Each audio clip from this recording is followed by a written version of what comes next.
Hello, everybody. Welcome tonight to the Jacob Nissan Election Night Special. Today, I, your host, Jacob Nissan, am going to take you on a guide as we go through the 2022 midterm elections together. Now, I'm going to begin by displaying some information that I believe we should start off with. Let me go there.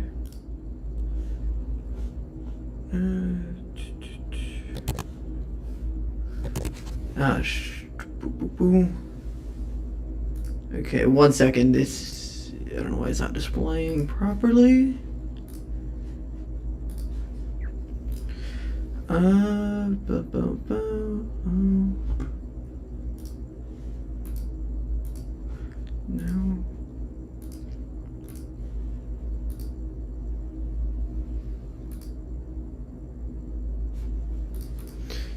There we are.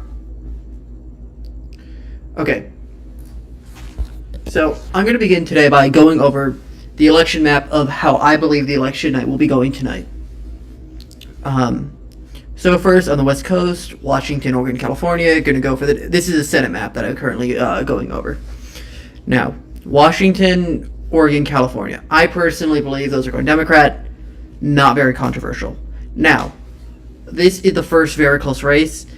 I put this one as a tilt Democrat, but I could see it going either way. This is Nevada. Now, Nevada is a state that should be very competitive for Democrats generally. Joe Biden won it by around 4 points in 2020. Yet there have been some issues. First off, the Republican Party as of recently has been gaining traction among Latino voters, which makes up a heavy portion of the Nevada population, which could make it more vulnerable as a state. It's never been a very safe state for Democrats by any measure, even though a lot of people believe it so. I think, even though it's a wave Republican election, I personally feel as though Democrats do hold out in Nevada by a very tiny margin. I mean, by an extremely close margin. Now, this state here, Arizona, this could be one of the biggest states of the night. So Arizona is a state that was a red state for an extremely long time. One of the few states that voted for Barry Goldwater in '64. Very conservative state. Now, as we can see, in 2020, Joe Biden managed to flip the state by a very small margin. And I personally am of the opinion that the Sun Belt region of the country is going to be tilting more Democrat over time. Yet that is countered by the fact that we are seeing more Republican turnout in this election. Now, Arizona, I'm actually of two minds on. This is my Senate prediction. I believe, personally, Mark Kelly to be a very strong candidate. Mark Kelly is very charismatic, got a good history. You really don't have very many negative values you can say about him personally. Now, because of that fact, I believe, what's the name of his opponent again? Sorry, I can't at this moment remember the name of his opponent. Let me see if I can find it. Blake Masters. Blake Masters has run it seems to be a very nerdy person, very interested in like the numbers, economics kind of guy. I don't believe that plays well to the current environment of the country. Mark Kelly's a very strong candidate. Blake Masters is not very charismatic, in my personal opinion. That is why I think Arizona is going to be going blue. Utah, I might put Utah as safe Republican. I really can't see a scenario where the Democrats win Utah. Most of these states, Iowa, some of these states I'm just putting that way because it makes sense. Iowa, I don't believe it's going to be Democrat win, but, you know. Same with like Colorado. Most of these states I don't see as being very close. The one is North Carolina. So, not North Carolina, Ohio. Now, in Ohio, the Republican contender is J.D. Vance. And he's up against, what was his, how do I always forget their names? Tim Ryan. So, I personally believe Tim Ryan ran an excellent campaign. Now, Ohio used to be a swing state, not anymore. Trump won this state by about 9 points in 2020. Not very competitive at all. My personal bet on where this is going, I personally see Ohio as being a lock for J.D. Vance, even though I don't believe he's a very strong candidate. I think Tim Ryan is a way better candidate. I can't see a possibility where he's turning out. Wisconsin. This one I think is very simple. Ron Johnson. He's an incumbent. I don't see much of the electoral map changing that much compared to 2016. Realistically, this is a very more so a Republican election than 2016 was for the Republicans. Ron Johnson won then. I don't think Wisconsin's moved very much blue in that. I think if anything, it's moved more red since then. I think Ron Johnson's pulling it out, and I do think ultimately by a very good margin. Next, North Carolina, I don't see very close. Florida, I don't see very close. Okay, New Hampshire. New Hampshire could be another very tight race. So conventional wisdom has it that New Hampshire would go blue in this election, but New Hampshire as a state is one that goes exceedingly close. Now, New Hampshire, Joe Biden won it by around 3 points, 3 points, very tight margin. Now, I personally believe that this night, I would put the money on Democrats to pull out a New Hampshire win, but not by a very wide margin. Now, the two big, most important races tonight, in my opinion, aside from Nevada, I think Nevada is one of the big ones. Arizona, I believe you're going to be hearing a lot about Arizona in the next coming days. A lot, but I do think Democrats are going to ultimately pull out the victory in Arizona. Now, Pennsylvania. Pennsylvania, I personally believe Fetterman to be was an extremely strong candidate. If you asked me about this election about 2 months ago, I would have said Fetterman's a lock. Fetterman's winning this race because I believe Fetterman's a great candidate and Dr. Oz is an extremely weak candidate. However, as the stroke is becoming more apparent, I think a lot of voters are going to be switching their mind. His turnout is down. In my opinion, the attention is now more so upon Fetterman as opposed to Dr. Oz. Dr. Oz was the focal point of the election cycle, and all Fetterman was getting was positive buzz. Now, not so much. Now the attention is on Fetterman, which is why I'm sad to say, even though I personally do really like Fetterman, I do think Dr. Oz is going to pull out the win in Pennsylvania. Okay, now, Georgia. Georgia is going to be a very interesting race. So, you have incumbent Senator Raphael Warnock. So, versus pro football star Herschel Walker. Now, Walker is trying to portray Warnock as being a radical liberal, while the Warnock campaign is mostly run off of a lot of general anti-Republican sentiments and negative attacks against Walker's personality. I personally would have given Georgia a lock for the Republicans, except for the fact that Herschel Walker has been shown to be an extremely weak candidate. Now, Walker has had many allegations against him, including like paying for multiple abortions for his wife, not for his wife, for mistresses and also other sorts of things. Now, I personally believe because of this fact that Georgia, while I believe what will happen is, this is my specific position, Georgia, in order to avoid a runoff, you need above 50%. Otherwise, they're going to hold a runoff in a few days. I believe, oh my god, I'm talking like, I literally just said his name. Herschel Walker. I believe that Herschel Walker is going to win Georgia, but not get the 50% margin. And then ultimately, as we come a few more days after the election, I believe Georgia will ultimately go for the Democrats in the runoff. Now, that is my specific prediction for Georgia. Ultimately, I see this election that goes on, 49 Democrats, 50 Republicans, and going down to Georgia as similar to how it did in 2020, with Democrats ultimately pulling out the win in Georgia. That is my opinion. Yeah, this is going to be a very down to the wire race. Now, for the House, let me pull up let me see where my poll. No. So this is the House generic ballot poll. So, Real Politics average has it at 2.5%. Now, let me see. Now, this is the generic congressional ballot average. Very accurate, undercounted Democrats in the last midterm election. So now, taking polling into account, polling has been very inaccurate in the last two presidential elections. Yet, this most recent midterm election that we had in 2018, as we can see, Democrats actually were underpolled there. Democrats ended up getting plus 8.4, polled at Democrats plus 7.3. Now, because of how accurate the polls were in the last election cycle, undercounting Democrats, I have no idea which way the polls will go. it'll be a very interesting test for the long-term health of midterms to be able to see where they go. Now, 1 second.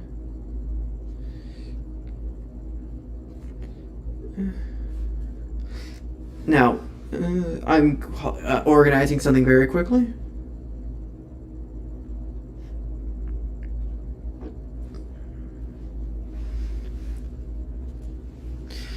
Okay, so these are my. So the real question as to more specific house races. Now I pulled up. No, that's. Okay, this is the 2020 house map. This is the. I want to show flip seats, and I want to compare this to 2018. Now, Democrats, a lot of the areas that they made up for are these suburban counties. First off, California over here, Orange County, where they made up a lot of ground here. Very suburban areas.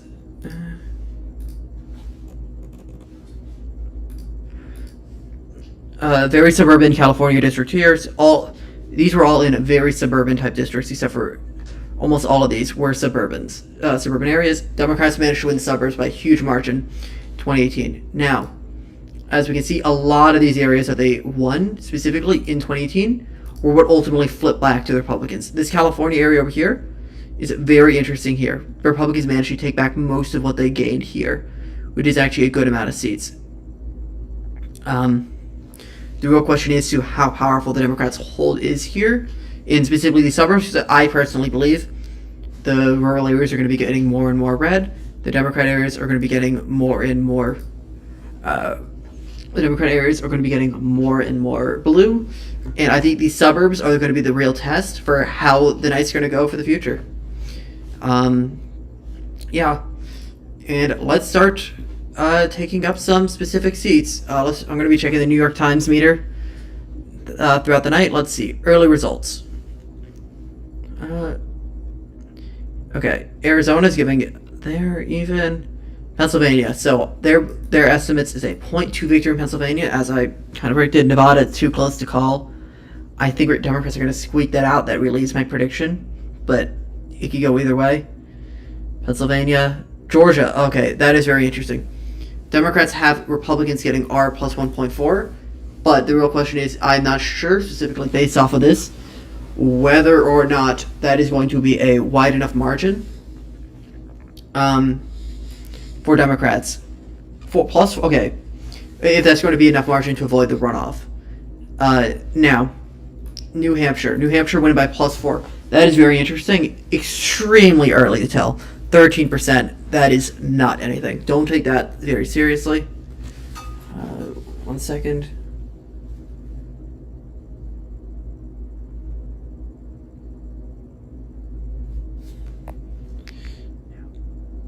Now, very, very early to tell, the 12% figure, but a +4 victory in New Hampshire would be very strong showing for the Democrats on that field. R plus 1.4, I am specifically not. That is a bit higher than I expected. Now, I'm going to be going for 1 second. I'm going to be.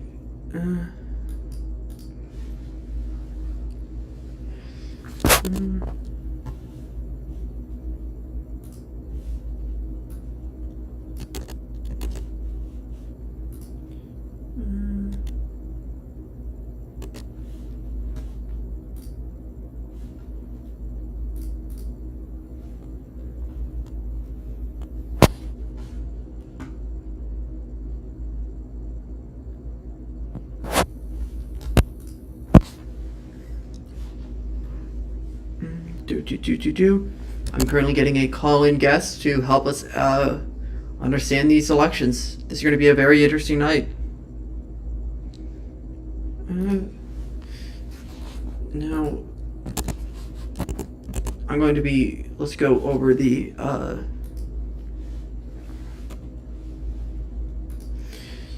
Okay, so I believe House control. Republicans are taking the House. Not a very bold prediction. This is going to be a wave Republican election. Very interesting to see, though. Where specifically is it? the House generic average. So, if Republican, it is a very interesting foresign that Republicans are, I believe, going to be. This is probably going to be a fairly accurate number for how the night eventually turns out, with R plus 2.5, probably maybe a little bit higher than that, which equates to Republicans are probably going to have a massive lead, which just kind of goes to show how bad the gerrymandering in the House and all that and all around the country is going. Interesting sign. Now, let's see. Let's look at some early results. So, I wanted to pull up some specific states that I wanted to look at the data from. New York is very interesting for one reason. The Senate race not going to be close. Chuck Schumer is going to get reelected. I think we all kind of expect that.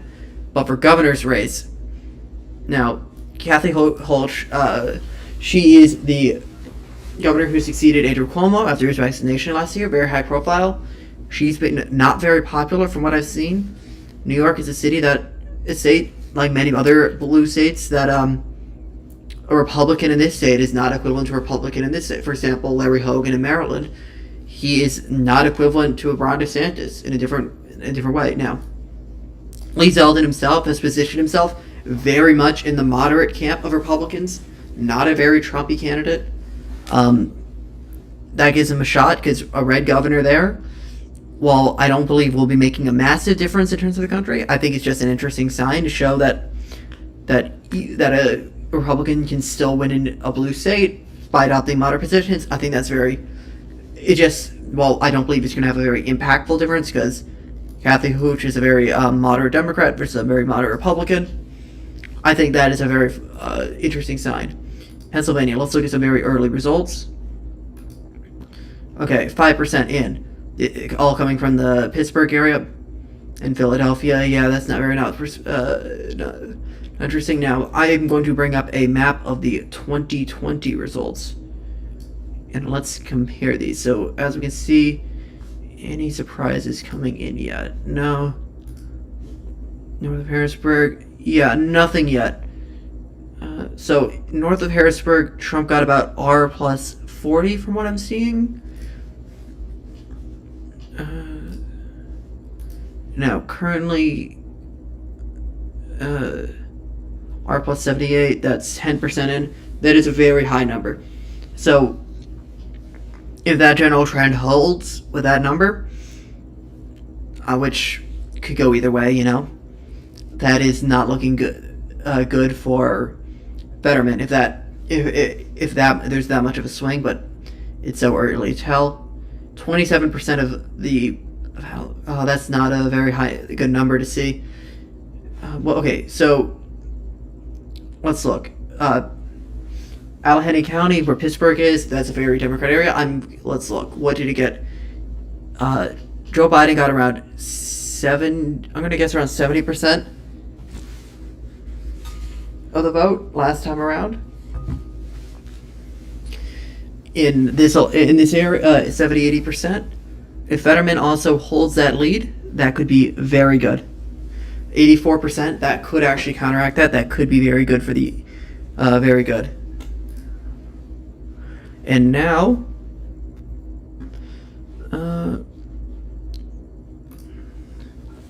hello?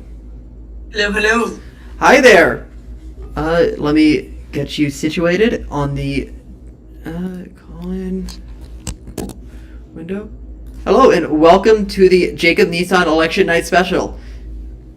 No, yeah! Okay, so this is our first call-in guest. I'm pleased to welcome Jess. So, Jess, how are you personally feeling about the election tonight? I'm feeling very conflicted because we got one really great candidate and we have an even better candidate. So I'm like stuck in between two ices right now. So you're the only person in the country currently saying, wow, I have too many good options. I have too many good options. No, Jess, can you describe which specific race you're talking about? Race? Yeah. I'm talking about NASCAR. And I'm talking about the little 500 at Indiana University. Oh, those are going to go... Okay, I understand what you're saying now. No, Jess, how do you feel currently about the national scene for Democrats? Do you believe that with an How do you believe the polling will fare this election cycle compared to the at least 2020 or 2018 election cycle? I believe that the current socioeconomic political climate we have in America is really staticky, and we got some Johns over here, like some Mugs over here, like, and then we have me that knows everything, and that I should be the only one to be able to vote because I know what's best for America. I completely understand that. Now, how are you personally feeling about Pennsylvania, which is one of the states that I'm personally most concerned about for the night? Pennsylvania, I've been there 4 times in my life, Okay. and I gotta say, it's a B tier state. Okay, so how do you believe that'll affect Fetterman in his senatorial run? I really hope the Democrats step up and the Republicans forget to vote. Okay. Well, here's hoping. Now, okay, specifically in Georgia, do you believe that Republicans will take Herschel Walker's scandals into account in their voting system, or do you believe that they will just still vote down party line? I believe that Republicans will vote Republican regardless of who their candidate is, because they just want red to spread. Now, how do you feel like the impact of Roe v. Wade will be affecting this election cycle? It is a big elephant in the room that I have not gotten around to talking about yet. Wait, you should ask them. Oh, okay. We're just kidding. They walked in the hallway. Okay. Whatever. What was the question? How do you believe Roe v. Wade will be affecting the election cycle this time around? Yeah. Someone just waiting. Hello? Very professional call-in broadcast on the Jacob Nissan. I'm so sorry. Someone just went in. You should be watching. I believe that a lot of people, I think a lot more younger people will vote in this election because not that they're more affected by Roe v. the overturn of Roe v. Wade, that I think our generation specifically cares a lot about that kind of stuff. So I think a lot more Gen Zers, Zoomers if you will, Zooters will vote. Well, it is interesting that this election cycle we are actually having the first Gen Z people on the ballot across the country. I voted. Well, my sister's Gen Z and she voted. No, on the ballot specifically, like who will be in Congress. Okay. I voted for who could be one of the first Gen Z members of Congress this election cycle. Oh, I see what you're saying. Yeah. Yeah. Now, do you believe that Gen Z in office? Yeah, we're getting there. Our generation is no longer the newest. Yeah, supposedly I actually found out the other day that there's actually we're like officially in a new generation cycle, so they're not being born into Gen Z. Yeah, no, I think It's Alpha generation. 6th graders are the youngest. Oh, really? Oh, wow. Very. I know. They're 6th graders, yeah. Oh, I was not aware of that. Now, let's turn to more specific races. How do you feel about Arizona, which has some very radical candidates on the ballot this election cycle? Arizona is a D tier state because Johnny Fogel is there right now. Okay, that is a fair opinion. Now, how do you feel about the races of candidates such as like Mark Fincham or Doug Mastriano of Pennsylvania, who are campaigning more so as Christian nationalists as opposed to traditional Republicans? I do not know who those people are. However, I hope they don't win. Okay, that is a fair opinion. Now, there is always the elephant in the room in modern election cycles, Donald Trump. So, now... I hate that man. Now, how do you feel that he's been teasing a re-election cycle all throughout this week? He's even said he's going to have a big announcement on November 15th, which I assume we can guess he's going to announce his third presidential run. Now, how do you believe that specifically will be impacting Republican turnout? I think, from what I've seen, especially, since we're now at the midterms and Biden has been in office for 2 years and 2 years today, right? No, he was inaugurated on January 2nd, January 20th. January, that's right. Give or take 2 years. Mm-hmm. And I've seen a lot less, like, Trump will be back in office, Trump country, like, stuff like that. I've seen a lot less stuff there. Like, Okay. So, like, I feel like a lot less Trump dick suckers will be turning up because a lot of people got off Twitter and, like, put their face into a book. Ooh, burning up Twitter, that is a very interesting topic. How do you personally feel Elon Musk, his tacit endorsement of the Republican Party in recent days, do you think that will have any impact upon the general election? In which way? Do you think him endorsing Republicans could give the Democrats a boost, if anything? Or which way do you think that could go? I don't like Elon Musk. I like his girlfriend. Oh, wait, who's his current girlfriend? I actually don't even know. His girlfriend is Grimes. They had a baby. No, I thought they broke up. Grimes is like a music. She like makes I thought they techno. I thought they broke up. They broke up? They broke up a while ago.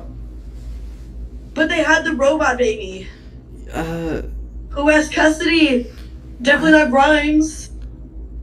They put it into a spaceship and then they like took it out of space. Yeah, they broke up. I'm trying to find specific. Well, good for Grimes. Yeah, good for Grimes. Cause like she was like. Yeah, they broke up September of anarcho-communist. They broke up September of last year. I was very much under the impression that they were like for lifer, but yeah, just like Bill and Melinda Gates. Oh, but and just like like Jess and Elliot. Yeah, I don't like how. Okay, hot take, but I think Elon Musk buying Twitter was a bad thing because, like, okay, so I'm in an anti-Semitism and white supremacism class, like, in the media, and we learn. Basically, we just do a lot of like research projects on Twitter, like that's like what we do, and we have this like one like website that like you can filter tweets in, and like through like the research that we did in this class, we gathered that like hate speech since Elon Musk bought Twitter like very very recently, like it was very like right like he bought like last week. I believe so. He fully got ownership. It like hate speech raised 500%. Like well, did you not hear? Elon completely fired almost everybody on the content moderation team. Yeah. So because he's very pro free speech, which says a lot because like he is like a billionaire and like I will say anything without getting like I'm just a political observer. I'm trying to be politically neutral, but I will say it isn't very free speech to specifically say that I'm going to be charging $8 a month for free speech, as he literally said, without Twitter verification, you're going to be your post will be very hidden throughout the algorithm. Which do you think Elon Musk specifically though? How do you think he could actually turn out more? I personally believe that. Somebody told me to check the live chat.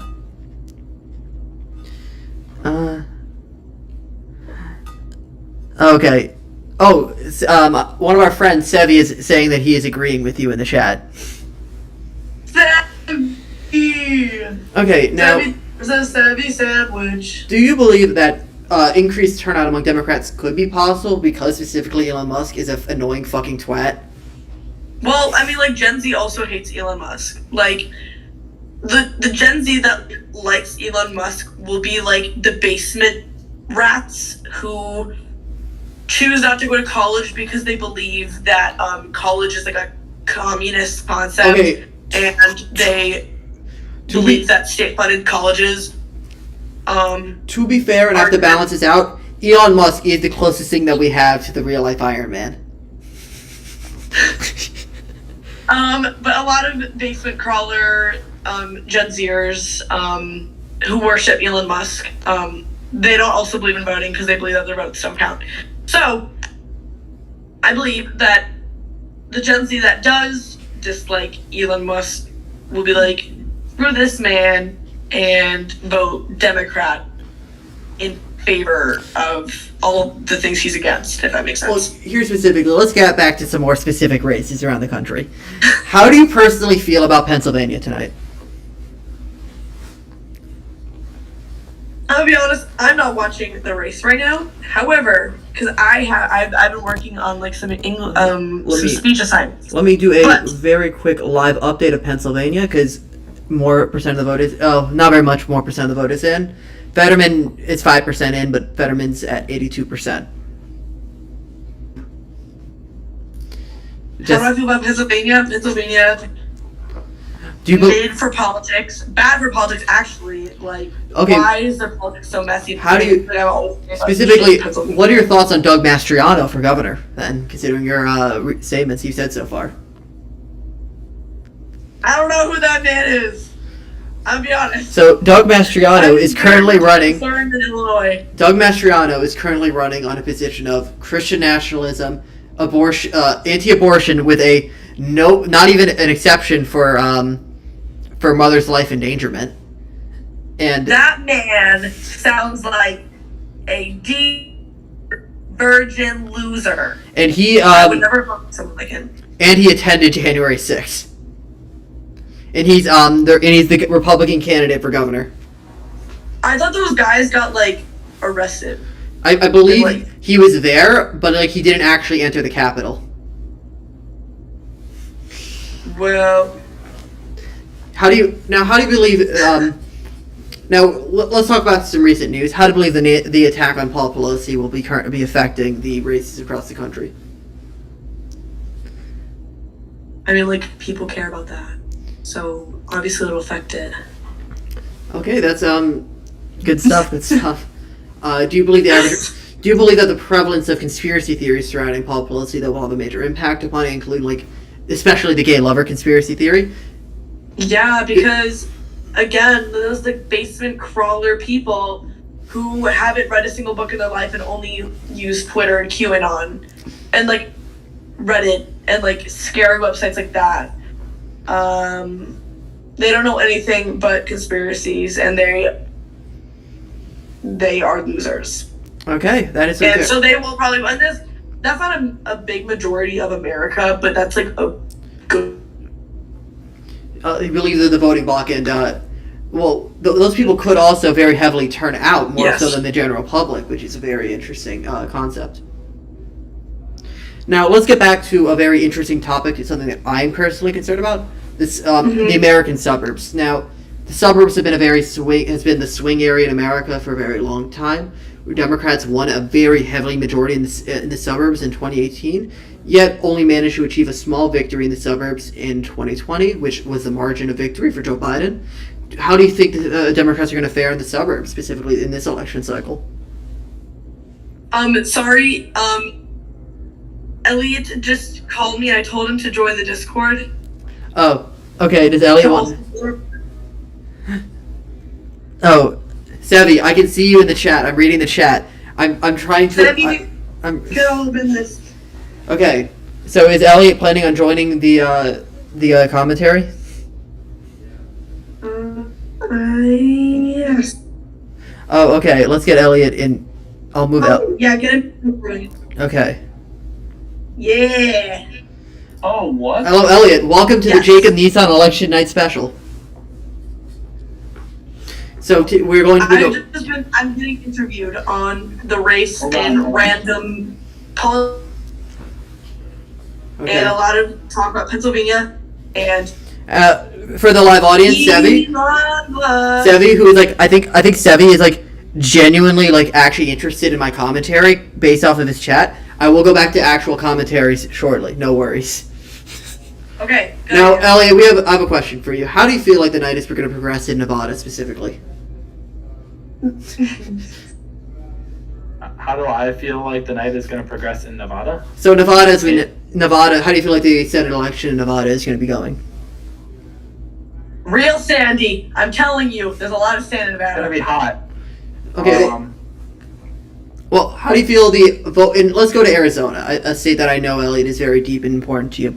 As Arizona has been having vote delays and vote tabulations recently, and do you believe that Republicans could weaponize that to increase turnout on election day and eventually and possibly flip that seat? I think they could. I think, see, the thing is with Arizona is that it starts with the letter, is the first letter in the alphabet. So Arizona, you'd think would put the people first, but no, they put the 1%, like elitists and such first. The second letter is R for Republican, which is kind of scary. A is closer to D for Democrat and such than R, but R is closer to L for being liberal. So by that logic, do you believe that Massey is going to be overtaking Kelly in this election cycle then? I could see it happening. I think it's realistic. It's sad, but the world we live in is going to be like that. How specifically do you believe that Masters ran his campaign? How well do you think he ran his campaign? Could you give me the origin of this question? Masters, he's running for Senate in Arizona. Oh, okay. Well, I'm actually from Arizona, and I've known the guy since I was young. Oh. He's kind of intimidating. Really? Well, I always thought he came across as being extremely nerdy and like a very numbers figure who goes into detail on most of the economic issues. But I never heard that. Very tyrannical. Oh, that's understood. Now I'm going to take a quick break to let's check out some vote count coming in across the country. More votes have come in from Pennsylvania. Fetterman has lost a little bit of his lead, yet still 7% in. Doesn't actually matter. Let's check out the... My answer was that Arizona's bad because guess who's at Arizona State University right now? Guess who cares? Nobody. Okay, so Nevada still at 0%. Arizona 0% in, but I don't believe this was nice. Thank you for interviewing me, Jacob. Oh, you're welcome. You're heading out. Okay, this was great politics. Okay, so long, Jess and Elliot. Thanks for stopping in. Okay. Let me get back to the. Oopsies! You're gonna be seeing a.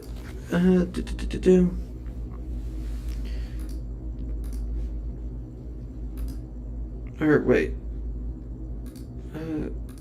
There we go.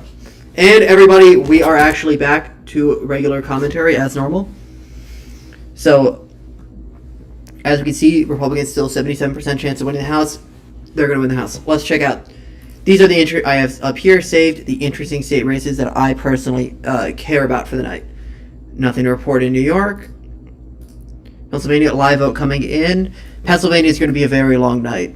Now, a lot of these, well, as we can see, let's take back to the 2020 detail county map.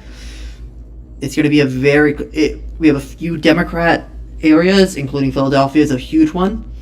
The rest of the place, deep red. Pennsylvania, very, very much like the rest of the country, but even more so.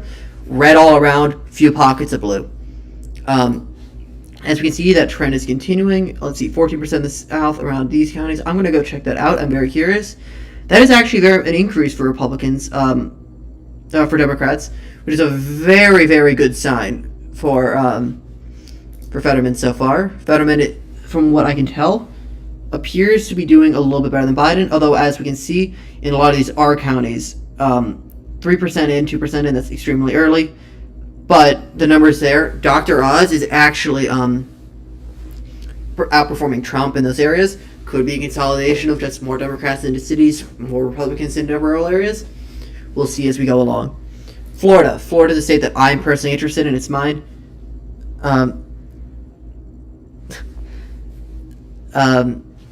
Now, this isn't a surprise. So Florida is a state that counts early mail-in votes as they come in. Marco Rubio, we all knew who's going to win. Not very much a surprise. Val Deming's getting 42% of the votes so far. I believe most of the areas left to come out, Osceola and Santa Rosa. Let's check out those. Those are mostly Republican areas. Florida map. How much is in? And most is in from Broward is 70% in. So Broward is one of the biggest counties in the whole country. Broward is where Miami, a lot of Democrat votes there. But Florida's just a state that's moving more and more red every election cycle, and I think we can no longer view it as being that. And yep, they officially called it for DeSantis. Not very much a surprise there. We all kind of knew. Very interesting. I'd be curious to see if DeSantis. I think Marco Rubio, personally, this is just my opinion on this. Marco Rubio is a very average, typical Republican. DeSantis clearly has presidential ambitions, at least in some regard. The real question is, does Rubio outperform DeSantis, or does DeSantis outperform Rubio? I'd be actually very curious to see that as the night goes on. Currently, DeSantis is actually outperforming Rubio, but that could be due to the candidates as well. I am not sure who I would say is a stronger candidate, Val Demings or Charlie Crist, but DeSantis is currently outperforming Rubio, which is very interesting. Georgia is extremely interesting to see. So, as I stated earlier, and make sure you know, Georgia, if neither candidate in Georgia receives above 50% of the vote, they will go into a recall election. So, let's see. A lot of the area of the comment is around Atlanta. So, as we can see, Atlanta is an extremely Democrat area. Fulton County specifically is one of the biggest counties in Georgia, plus 86 for Biden. What percent is in Georgia in Fulton County? 62%, and that's above. So I think we can extrapolate that this 51-point lead, while it will go down throughout, this lead here is not going to hold. It's going to be going throughout the night, but it's going to be very tight. A 1.8% for the Libertarian candidate so far. That could go either way. I'm not sure how that's going to go. Nevada, let's see. Any results so far? None for Nevada. And New Hampshire. Now, New Hampshire, I'm believing that it's going to be a Democrat win. That just based off the general trends, 6%. I do personally believe New Hampshire is ultimately going to come out to a Republican win. Now, I'm going to, based off this information, Pennsylvania, I cannot tell which way it's leaning. Down again, obviously, John Fetterman is not winning by 80% of the vote. That's way too early to tell of anything. Most areas coming in are from Philadelphia. We'll see how that turns out. Warnock winning by this much with 44% in. That is a very healthy lead, especially for this early on in the election cycle. Okay, now let's see. I want to see. I'm very curious as to the national House.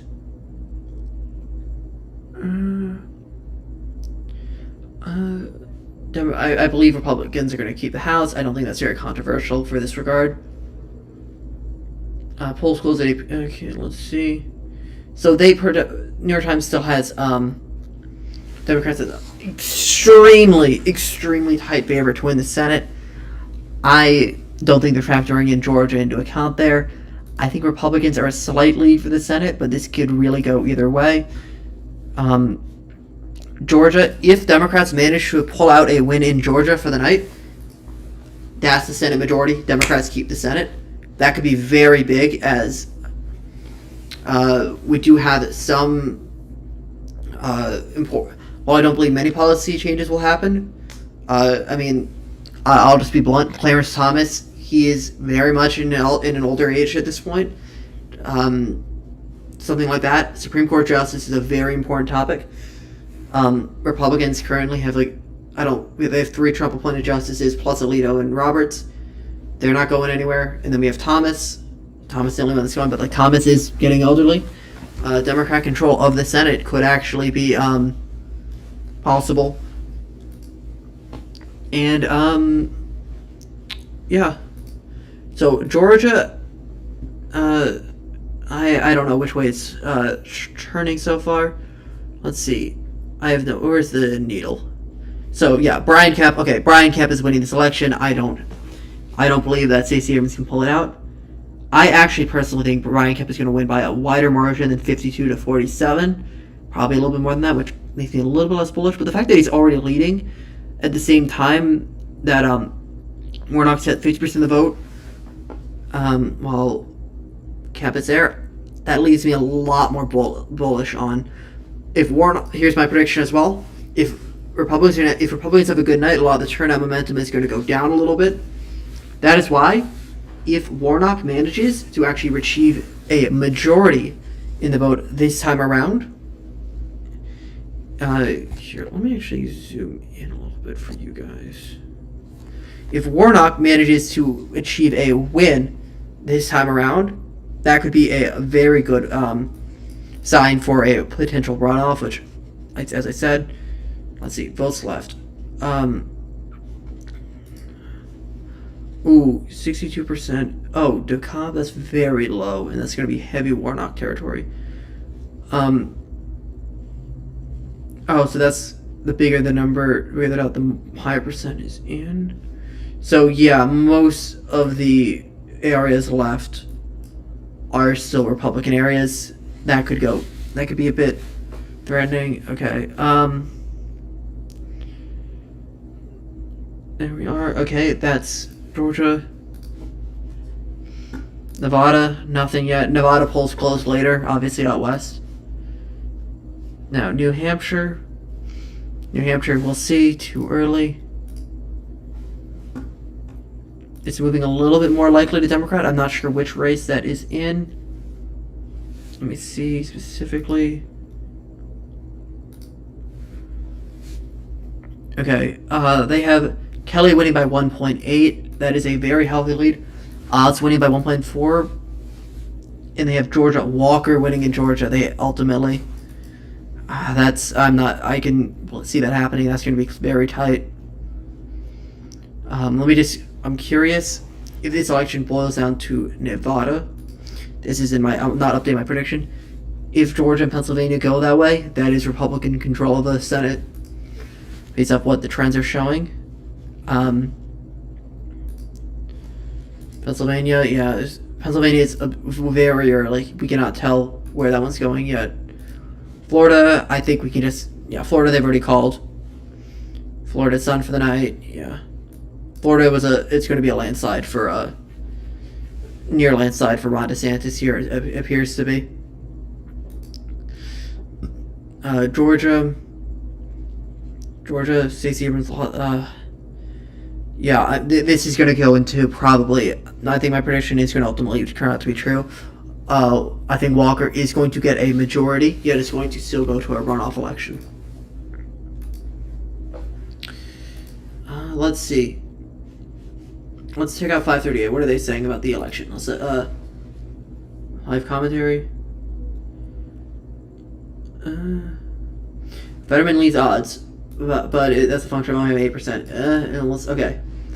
Early is entry though, although Pennsylvania could start processing mail-in ballots. Only some other states which are on the process earlier.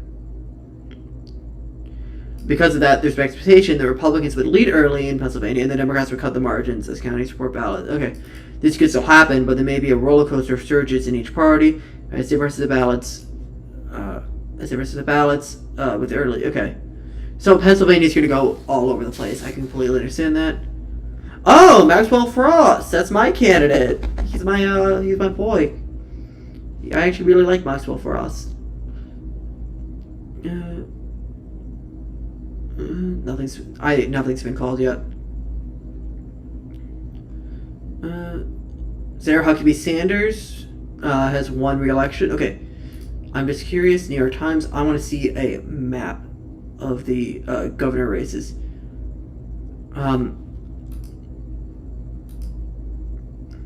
Georgia is getting very tight. Yeah, and Warnock's leading by the minute. That's going to be. We're just waiting. At this point, I think I'm just waiting for Walker to take the lead in Georgia there.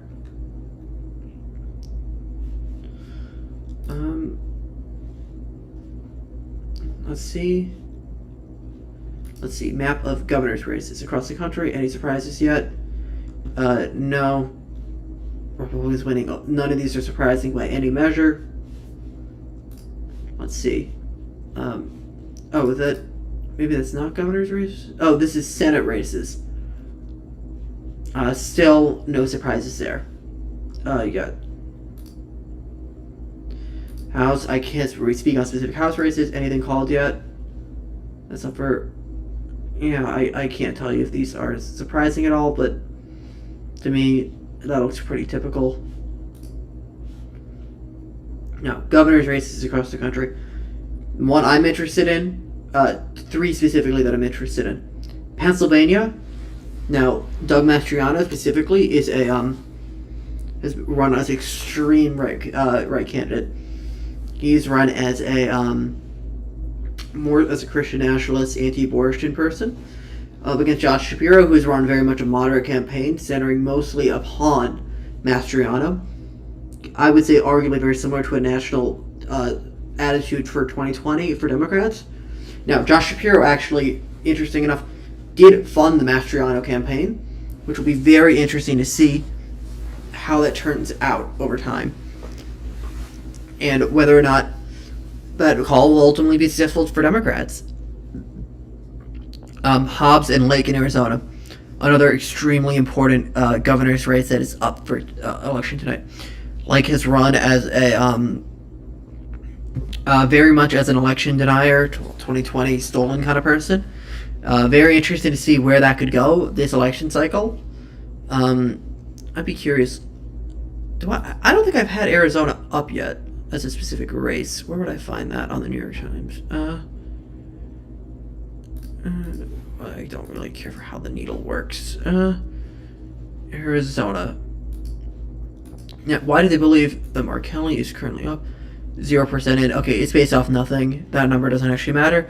I still think Mark Kelly is going to be taking out Arizona. Blake Masters has not run a very strong campaign, in my personal opinion. Mark Kelly is a very strong candidate. I think Mark Kelly's taking it. And it's just showing the Senate version. I wish to see the governor's race as well. New York, has anything come out for governor? No. I'm very curious to see New York as well. Pennsylvania, Fetterman has lost. Not surprised. Fetterman's not getting a 76%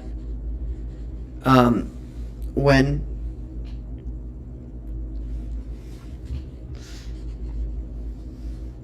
Now,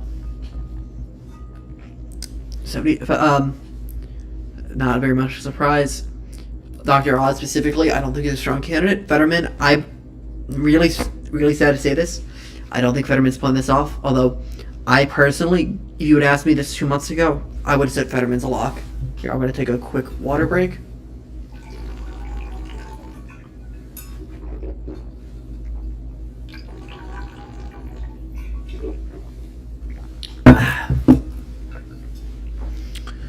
Although, let's see, who is outperforming who? So, are there different percentages in or no? Okay, so yeah, that's not surprising. I'd be very curious to see who outperforms who.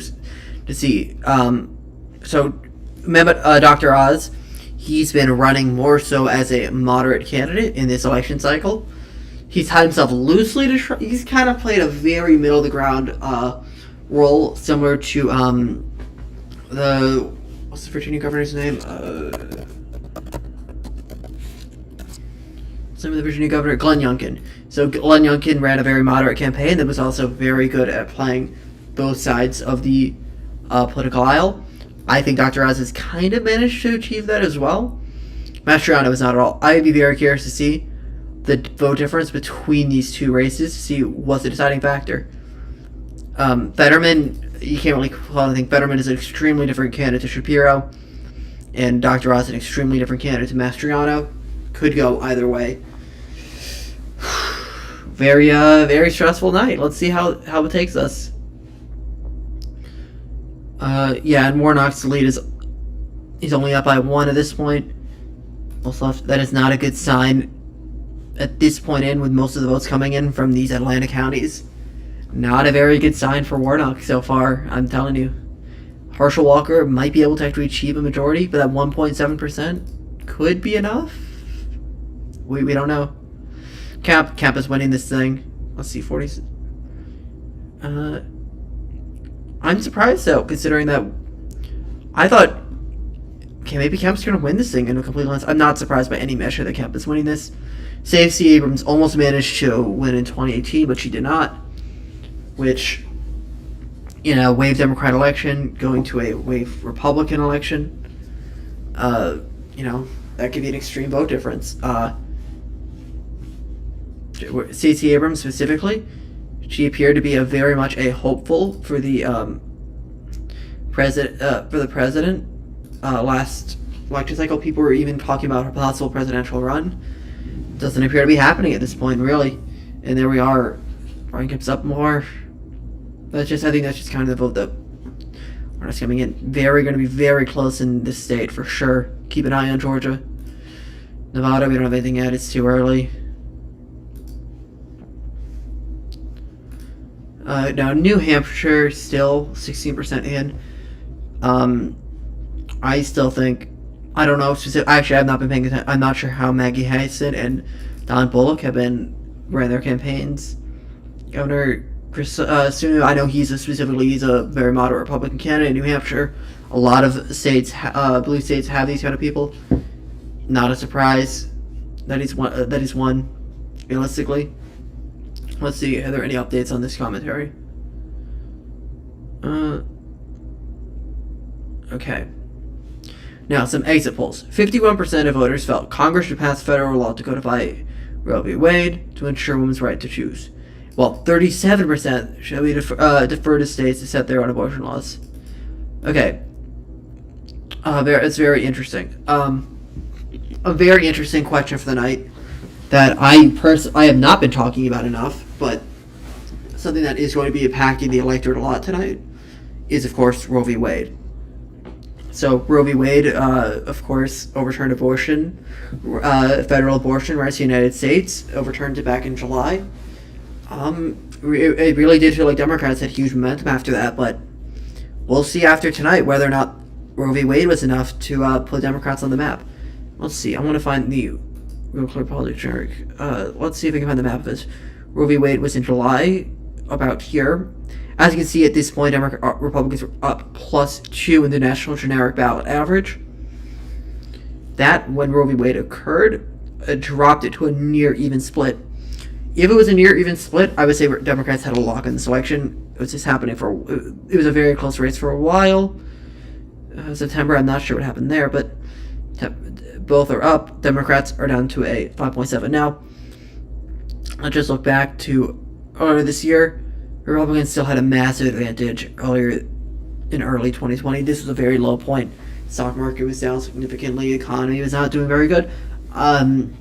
It's going to be a real question to see. On top of that, the old adage, is the economy stupid? That's been a very true trend throughout American politics throughout recent years, if you thought about it. And I'm not sure. Based off generic wisdom, you would assume Republicans would have the advantage going in with very high inflation. Let's see. Any updates here? Okay.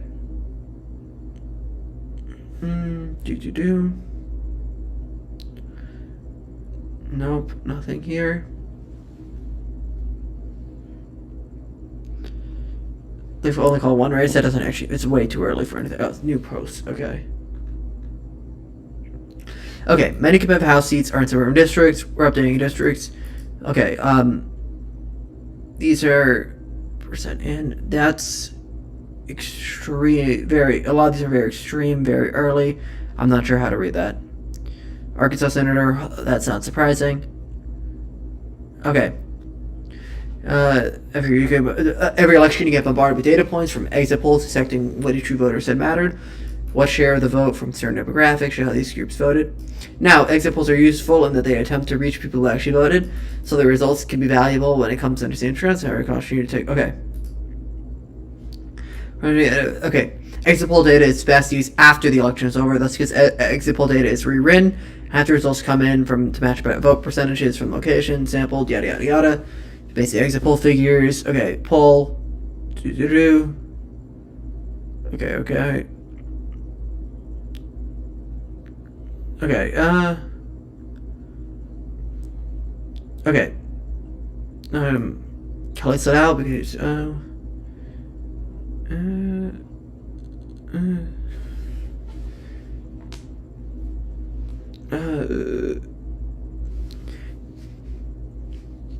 okay, oh, this is, okay, I just gotta talk about this here. This is fucking hilarious. In Texas, Beto O'Rourke, famously, he almost managed to unseat Ted Cruz, one of the most prominent Republican senators in the country, back in 2018. Then managed to run for president, and now his political career is just over at this point. He's got no real political future. Fucking hilarious. Good job, Beto. You ran a great campaign. Okay, let's see. I'm gonna watch this.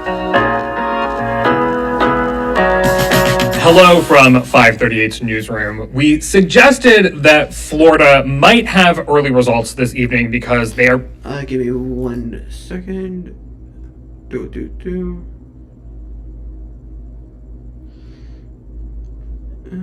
If I go... Let me just check if I go into full screen.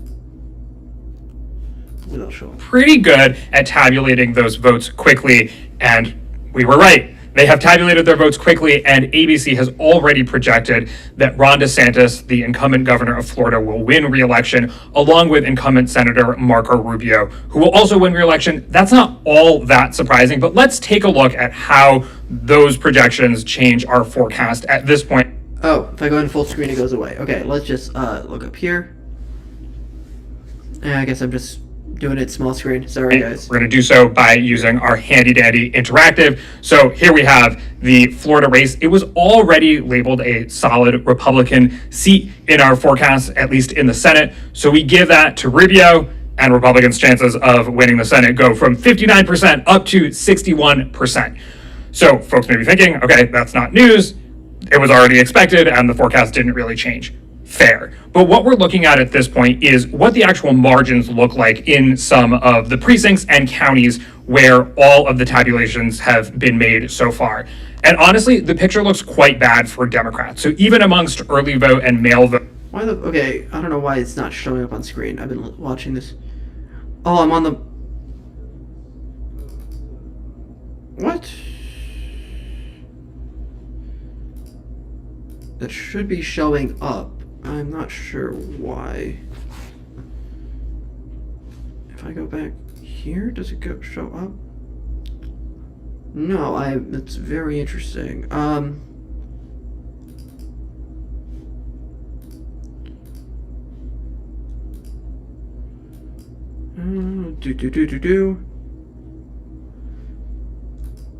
kinda need that.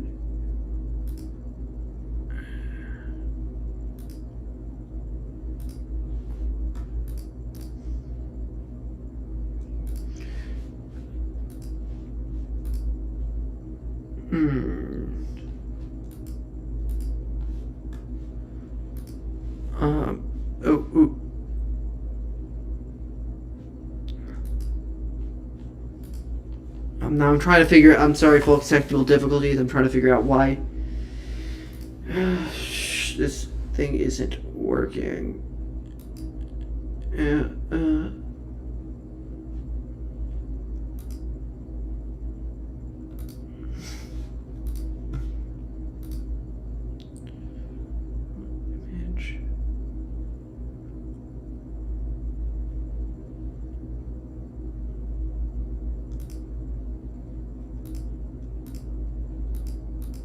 No.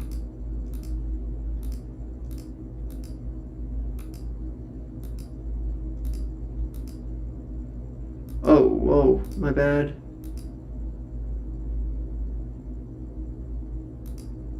Oh, oopsies. Okay, folks, technical difficulties. I'll be coming back to that and try to figure it out soon. Go back to the screen. No, nothing.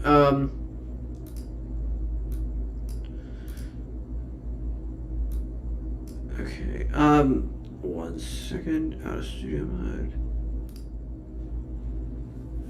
Okay, I'll be trying to fix this in 1 second.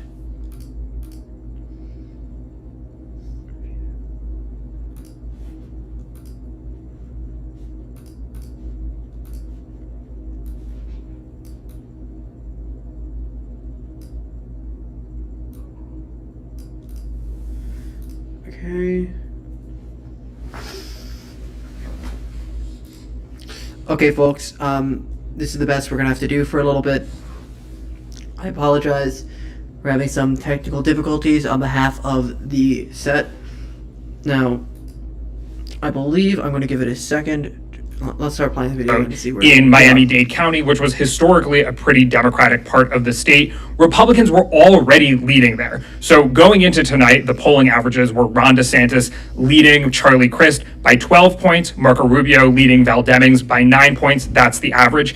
If that were to be the end result, that would be pretty historic. No candidate, Democrat or Republican, has won Florida by more than 4 points in 14 years. So a margin that big, 9 to 12 points, would be really significant and more evidence that Florida is getting out of reach for Democrats. A big reason for that is that the Latino vote in the state has been pretty swingy towards Republicans and not really moving back. We saw nationwide in 2020 that the Latino vote swung 8 points towards Trump compared with 2016. And a big question going into tonight is whether those trends would continue. So far, at least in South Florida, it looks like those trends are continuing. The Latino vote is not a monolith, so it's important to say that these trends that we see in South Florida may not apply to at least to this extent in places like Nevada, Arizona, even New Jersey or New York. However, Florida has long time been an important battleground state, and it is clear at this point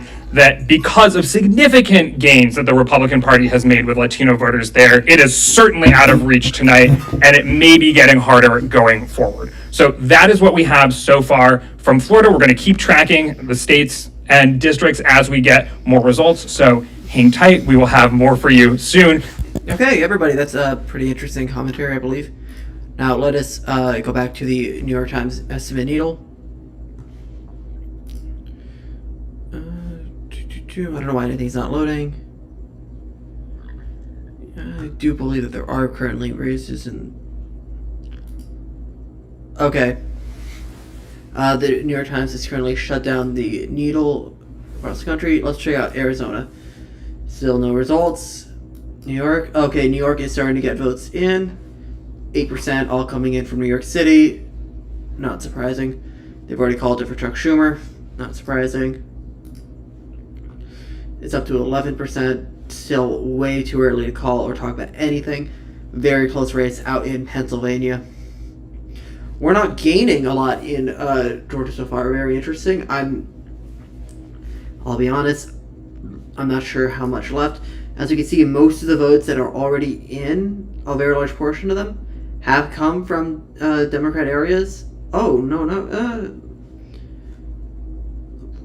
Mostly, I would say, a lot have to come from blue areas, actually. Okay, all these counties. So basically, if you understand Georgia politics, there's Atlanta and there's the rest of the state.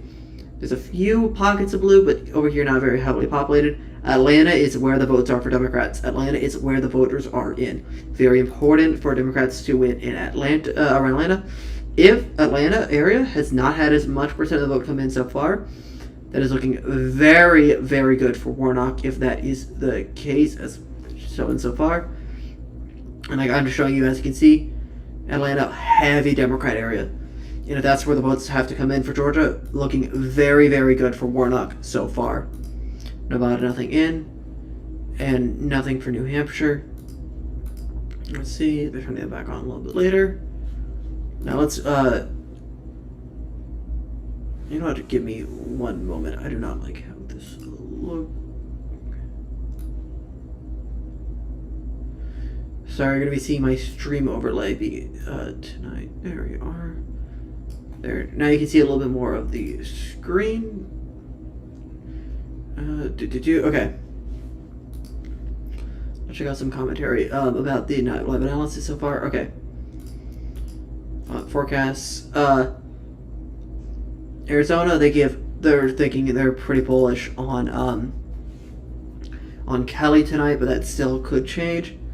Arizona governor's race, they are giving the Republican candidate, what's her last name? What's her name? Not funny. I forgot her name. Election denier candidate, very telling. Let's see. Anything else? Michigan governor's race. They think that She's going to hold it. Okay. Not very surprising. Let's see. The New York governor's race. They don't have that on there. Very interesting. Wisconsin governor. They're actually thinking that the Democrats are not going to hold on to the Wisconsin governor's race. Very interesting. Okay. Exit polls for Texas. Okay, good for Abbott.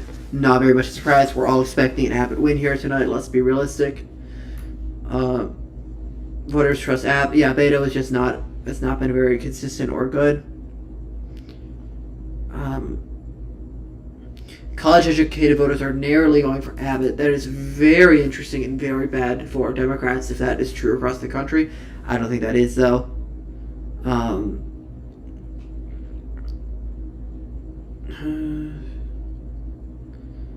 Let's see. Okay.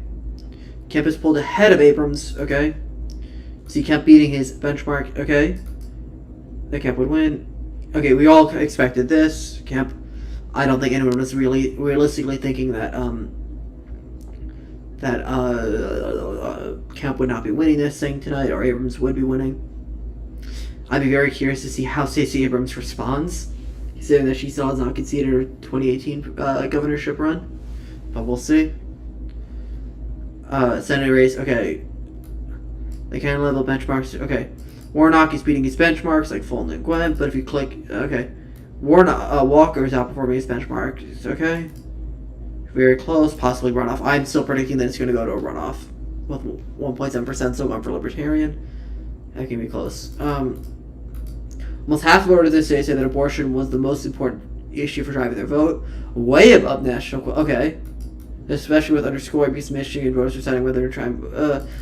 Okay, that could be very interesting to tell. So a lot of states are having ballot initiatives to hold abortion rights on the ballot. So when you vote in for what candidate you wish to vote for, they are putting in on top of that. They're also going to be voting for abortion rights at the exact same time. Very interesting. Could that be a increase the turnout among Democrats in this election cycle? I very much could see that happening the case, and specifically states that are having abortion rights on the ballot. I believe abortion rights are very much a winning issue for Democrats in this election cycle. Let's continue to see how that goes along. Nothing in Mississippi. Let's see if this update turned on yet. No, I want to see. I want to see the estimate. Okay. We're back to where we were earlier. Okay. We'll win. Okay. According to the Republican, Sarah could be Sanders. We'll win governor's race. Not a surprise. Okay. If we were to win again. Okay.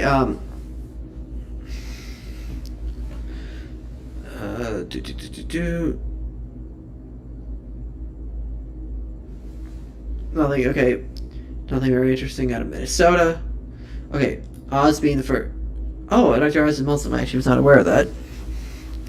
He's he doesn't. The fact that I'm not aware of that fact actually kind of shows that he's not very. Doesn't show the background, which, as this commentator is saying. I don't think they've associated with him much, and in fact, he's running at the same time with a Christian nationalist candidate. Well, I'm saying running with, but the governor is a candidate for Pennsylvania is a Christian nationalist. I don't think that's going to impact the race very much because as somebody who's, I think, fairly in the know about this topic, didn't know about that. We'll see how that goes along.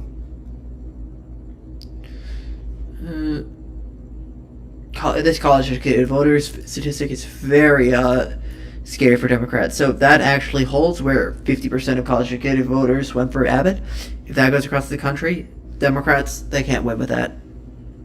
I mean, like, college-educated voters are the bread and butter of the Democrat Party at this point. Oops, I refreshed my map. I still think I still think this is going to go into runoff. That's going to be my prediction across the country. Arizona, let's see. Arizona, nothing is in yet. Okay.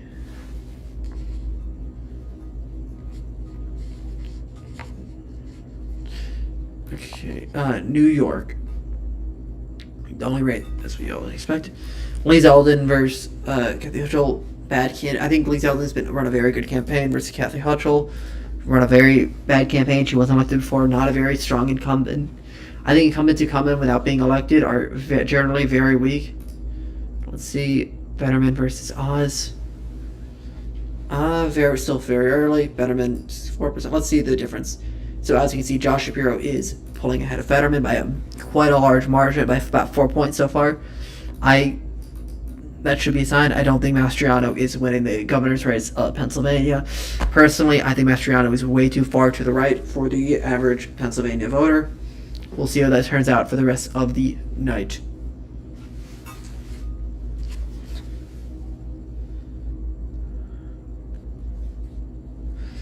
Give me 1 second, folks.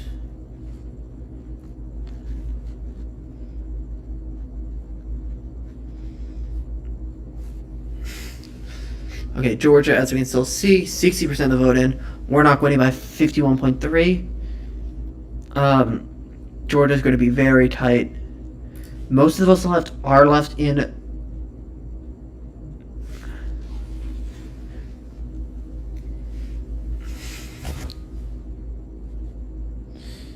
Okay, most of the votes left are coming in from Democrat areas, more or less. But there are a lot of still Republican counties need to be counted. Could go either way. Very tight in Georgia. Now, give me 1 second, folks. I'm going to be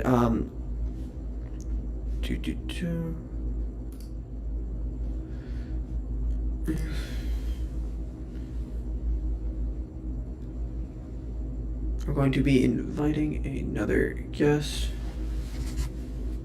in 1 second.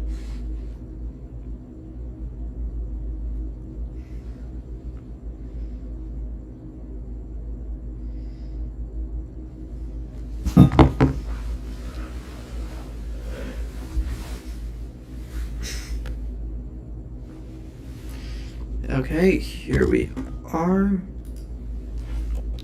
Hello? Hello? Hello? Oh, there we are. Okay, we have, there we are.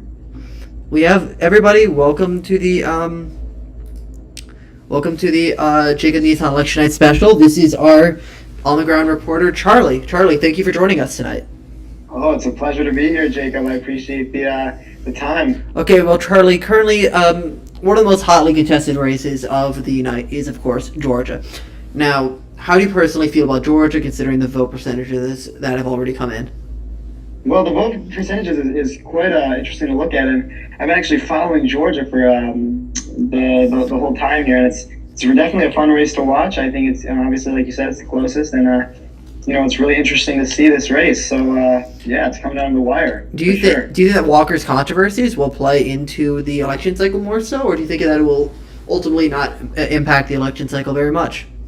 I do think so. I think the controversy really is something that that kind of thing. It really does affect elections and voting for the people. So I think it's definitely a factor. Yes. Okay. Well, that's very interesting. Now, let's take over to a state that I know you know very well, Pennsylvania. Yes. Now, born and raised. Now, how do you believe that Fetterman's debate performance will be affecting tonight's results in Pennsylvania? Fetterman, his debate performance, some say it's good, some say it's, it was bad. I thought it was, it was a debate. So I think it's definitely, I think it will somewhat affect how the votes play out. And I think, you really have to have a solid debate. And I think that he matched that. He also didn't match that. It's, it's a mix. So yeah, we'll see. Many people were looking to this opening line where he was struggling to speak there, because and people were wondering whether or not that would actually affect things. But you don't believe that Fetterman's having a hard time actually speaking will affect the race? People we all stutter over our words sometimes. See, like that. I just made an example. Oh, true. Fair enough. Stutter over your words, but at the end of the day, if you get your point across, so Fetterman is I some people, again, like I said, some people, think it was okay. Some people don't. I'm right in the middle there. So, yeah, that's what I think. Now, how do you personally feel about the governor's race of Pennsylvania? Governor's race. Well, it's like you said. It's like just about George. It's an interesting one to watch. I know a lot about it, and I think it's really interesting seeing both sides and how the voters will end up establishing as their next governor. How do you personally feel about Mastriano's candidacy, though? So far, he appears to be running to the right of Dr. Oz in this race. How do you think that will affect the ultimate outcome of the vote? He's coming in. It was an interesting move, but I think it will. At the end of the day, they'll do some pretty big stuff for that state of Pennsylvania up there. So.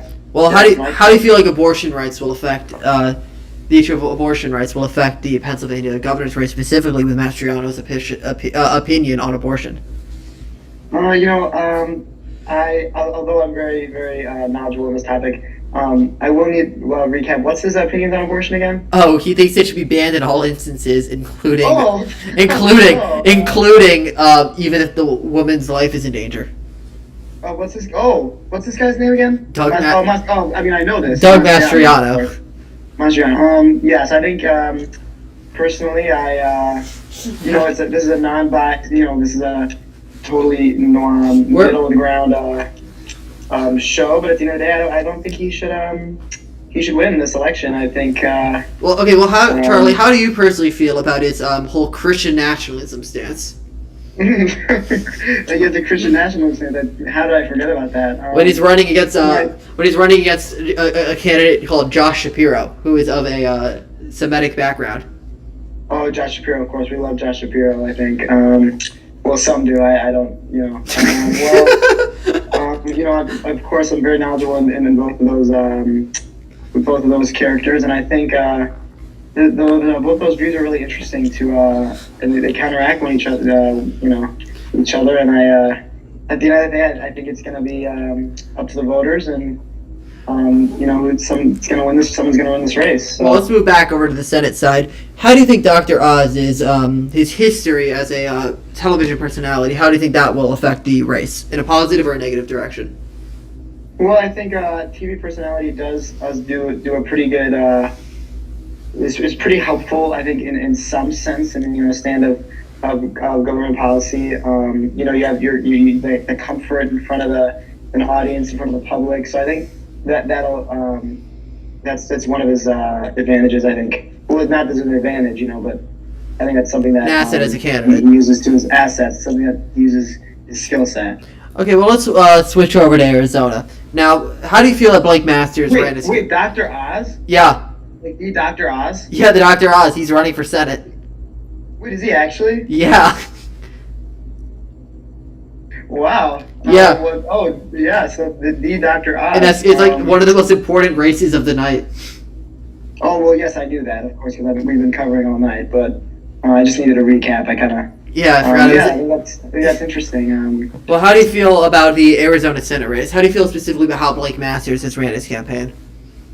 Blake Masters. That's a name I haven't heard in about 5 minutes because I've been covering this so extensively throughout the night. Of course. I think it's gonna be an interesting race for sure. I don't know how it's gonna go down, but I think it's gonna be an interesting one nonetheless. So. Well, do you believe that Mark Kelly specifically? How do you feel about Mark Kelly as a candidate? Mark Kelly, he does his work and he supports his ideas firmly, and I think a lot of candidates do that as well. So I think at the end of the day, I think it's going to be an interesting one. But yes, that's my views. Okay, well, let's switch over to New York, where we of course have Kathy Hochul, who recently came into the governorship facing against Lee Zeldin. How do you think Kathy Hochul has held her the position of governor since Andrew Cuomo's resignation? I think she held it with in her way, and she did what she was supposed. She was the governor, and she was the governor. So, I think that's my take. That's fair. Okay, well, a lot of people have been saying that Lee Zeldin couldn't possibly win in New York due to his a large backing of support from the Orthodox Jewish community. How do you feel about that? Well, the Orthodox Jewish community in New York is pretty prevalent, and I think that's obviously going to, I guess, give him an upper hand. It's going to definitely going to be to his advantage, and so it's going to be a close one, neck and neck, down to the wire. But at the end of the day, we'll have to see what happens. Okay, well, let's shift over to a entirely different topic that I know you've actually been studying intensely. The polling. Intensely. Polling. City? Polling, yes. So, how do you feel like this election cycle is going to compare to the 2020 election versus the 2018 election cycle in regards to polling? Yes. Well, I think the polling in this one is pretty interesting. I know at the it's polling, and it's people are going out voting at the polls, and so I think it's going to affect who wins at the end of the day. Oh, okay. Well, do you believe it's going to be more accurate or less accurate compared to 2020? Well, I've obviously been have the numbers crunched in my head.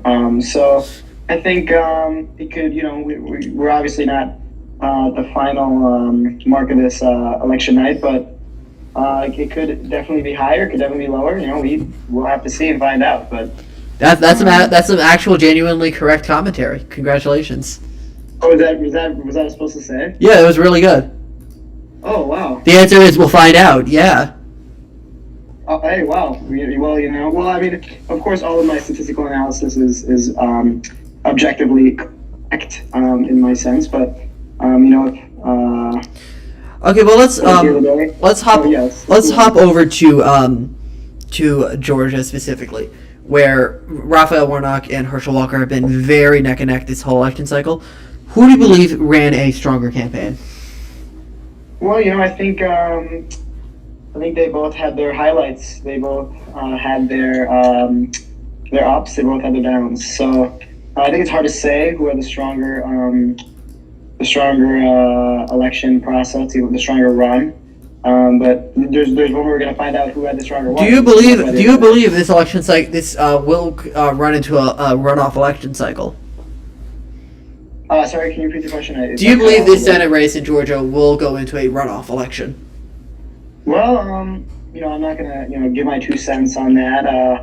I think it's just something we'll have to wait and see. And I am crunching the numbers right now, and so I'm not gonna spoil it for anyone. But we're obviously gonna have to see. It's gonna be a surprise. It's gonna be nail biter down to the finish, cliffhanger.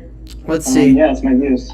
So currently, if you want to hear some interesting statistics, the 538 team has not changed their stance on the Republicans winning the Senate. They still believe Republicans are the favorite to win the Senate by 59%, while they believe Republicans are up in the House with an 84% chance of taking the House at this point. How does it make you feel about the rest of the election? Like overall in the whole country? Yeah, how does it make you feel specifically on that?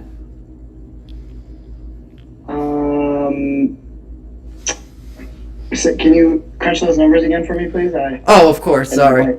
There is a Republicans are going to win the Senate about 59% of the time, which that number hasn't changed, while Republicans are going to win the House 84% of the time, which is a increase from an hour ago when they had a 77% chance of winning the House. Oh, so the Republicans have been increasing in their odds of winning the House, which I've been saying all night. I personally am of the opinion that the Republicans are going to be winning the House. Oh, well,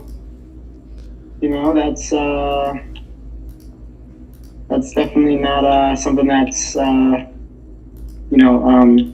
nice to hear. I mean, of course, this is nonpartisan, except for the fact that I already called Elon Musk an annoying little twat. Yes. Yeah, I mean, nonpartisan, like I don't have any sides, but that's pardon my French, but that's fucking horrible. Yeah. We're just gonna have to see where this goes, I guess. The Democrats Blue Party seem to be the underdogs here. So I guess we'll just have to hope it's like a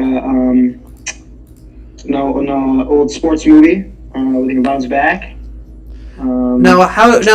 Florida has already been called for DeSantis and Rubio win. How does it make you feel about the rest of the country tonight? Can you repeat that again? Sorry, I missed the first part. Florida has already been called for DeSantis and Rubio. How does that make you feel about the rest of the country tonight? Oh, it's just a preview. I think it could be a preview. It could not be. The rest of the night, but it's interesting. It's interesting stuff we got there. Well, as we can see, let me pull up the number specifically for Florida. Let me find those very quickly. In the Florida in the Florida governor's race, DeSantis is about 60% of the vote in Florida, which is a near landslide. How does that make you feel? Well, we don't really like landslides in this politic. We like to be a close fight. But I think it's it could be, like I said earlier, it could be a preview. It could not be. We're gonna have to find out on this large scale election night. Perfect. Well, Charlie, thanks for coming in and joining this. Joining in. You're calling in. Thank you for having me. I love to do your commentary. I couldn't imagine. I personally couldn't imagine this election cycle without your commentary. I couldn't imagine without your help, Jacob. We really appreciate it. I hope I'm educating the people of America. Great coverage. Thank you very much. So long, Charlie. All right. See ya. Have a good one. Okay, and now, folks, I will be taking a quick bathroom break. I'll be back very shortly to explain more about tonight's election night coverage. Stay tuned.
Okay, folks, and we are back here tonight with the election coverage from Jacob.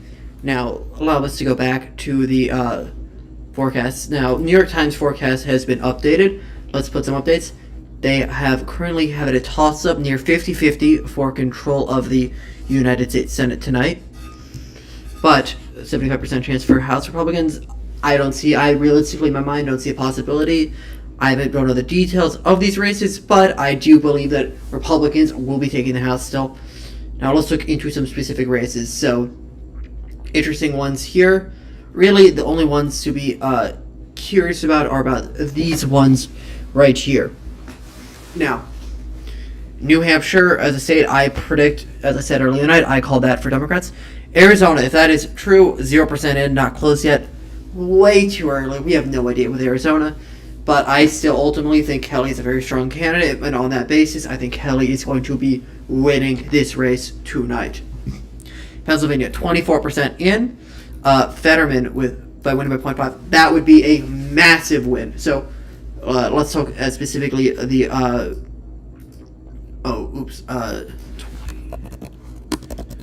Pennsylvania.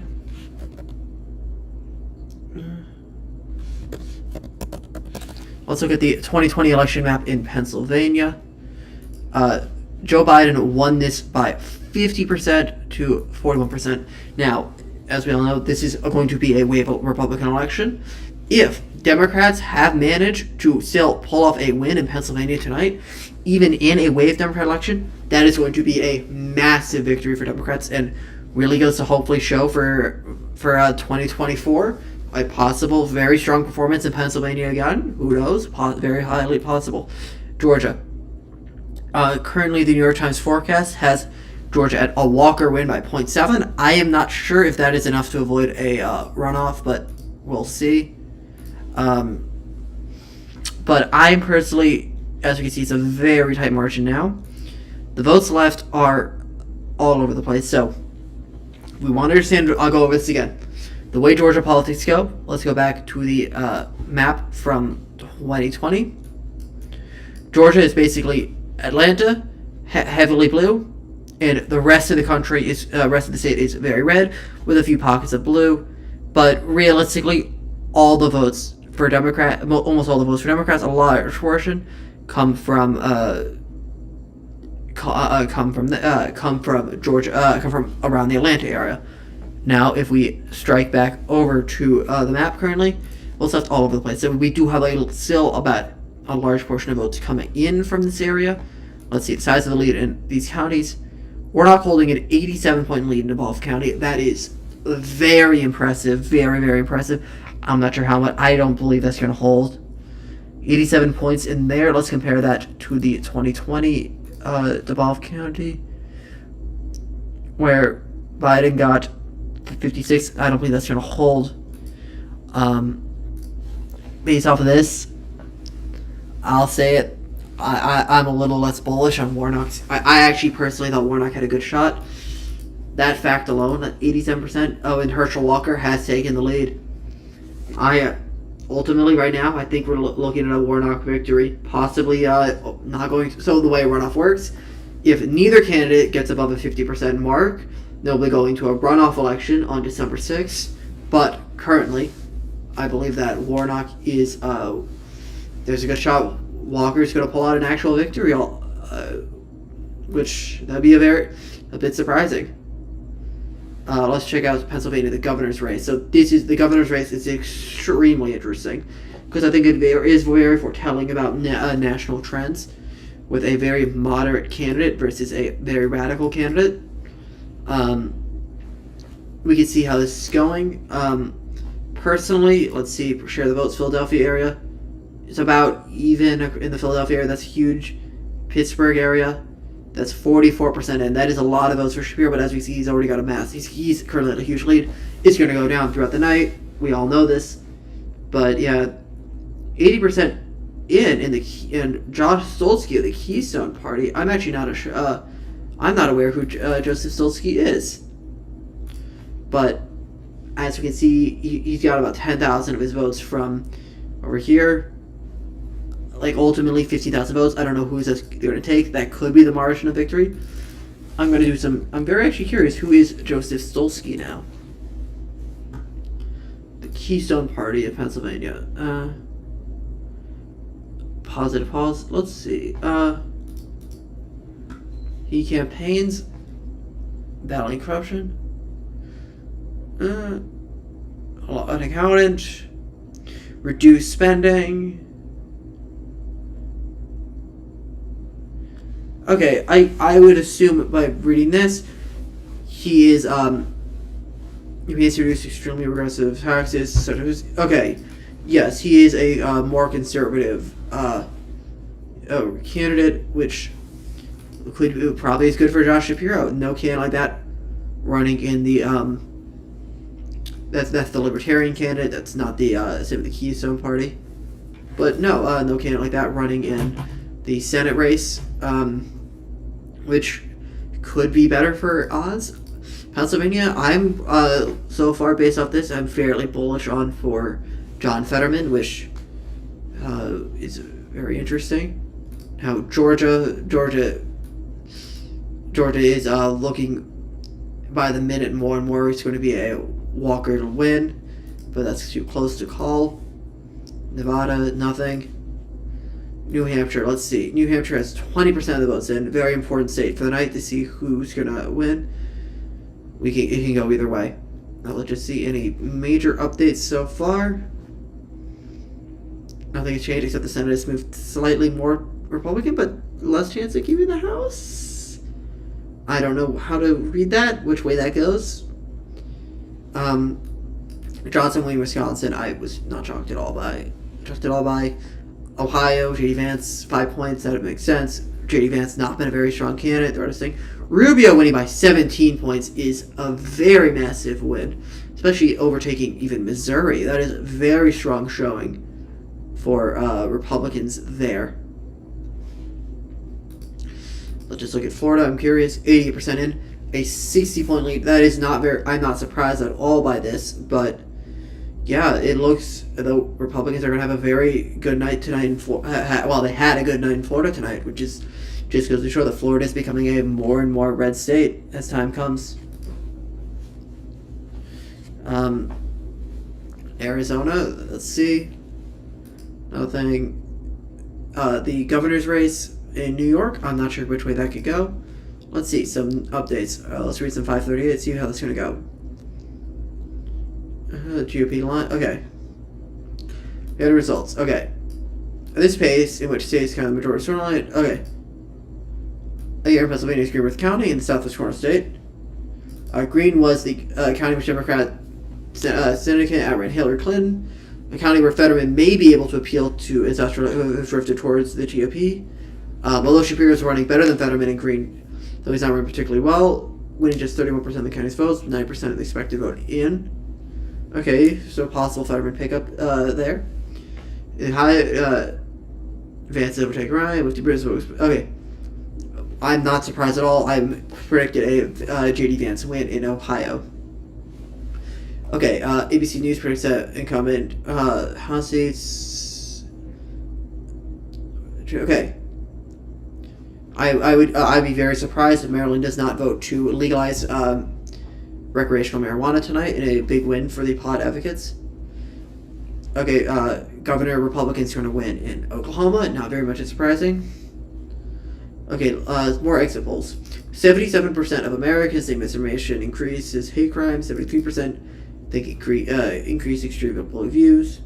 Half Americans think misinformation decreases trust in the government. Okay, interesting. I don't think very much of a surprise there. 20% of the expected vote from Pennsylvania. Expected gap is okay. Shapiro leads Mastriano 60-34. Okay, yeah. So, okay, so okay. We know that the Fetterman and Shapiro, their lead is going to go down. But we will see as time goes on how this race will turn out.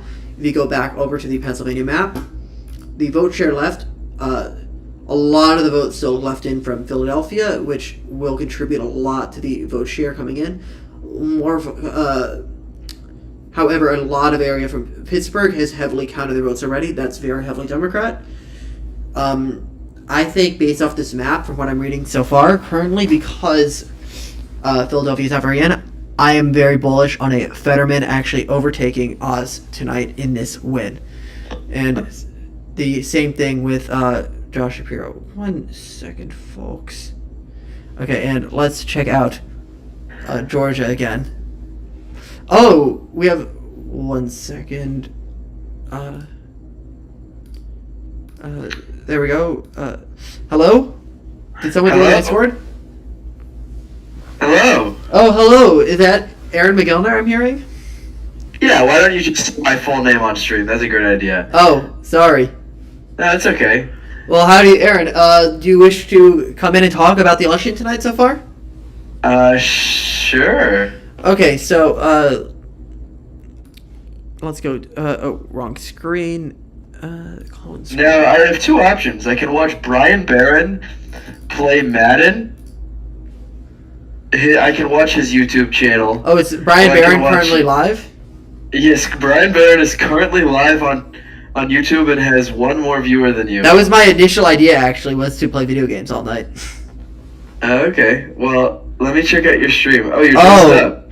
Oh, oh Why no. was Jacob? Why was my cousin here? Oh no. That. Okay. Also, who's Andrew Skoll? No, Is shut up. that I'm not what talking your about. camera is? Shut up. Yeah, that's yes. Okay. Coolness. Now let's, Aaron. Let's talk about the specific races of the night. How do you? Let's talk about Tim Ryan. No, Aaron. We're this is an election. We're doing it's the election night special. Yeah, I know. Tim Ryan is the person running for Senate in Ohio. Oh yes. Well, I believe they officially called the race. How do you feel about that? Who won? I don't know who won. JD Vance. I believe they called the race for JD Vance, but let me check that. No, that's so bad. Yeah, JD Vance is kind of a dude. Dude, JD Vance is terrible. Dude, Tim Ryan's a goat. I don't believe. Okay, they have Tim not Ryan's a officially goat. called it yet, but estimates are people are believing that JD Vance will be winning tonight. That's bad because I forgot to vote. I forgot to register to vote in Ohio, and I could have. It could have been me, Jacob. I could have sworn. I to think vote. you're going to be the margin of deadline on this vote. What? So let's currently I wish to check. Why is there no specific map? There we are. Okay, estimated votes remaining. There is more a lot more votes coming in from Democrat areas currently still.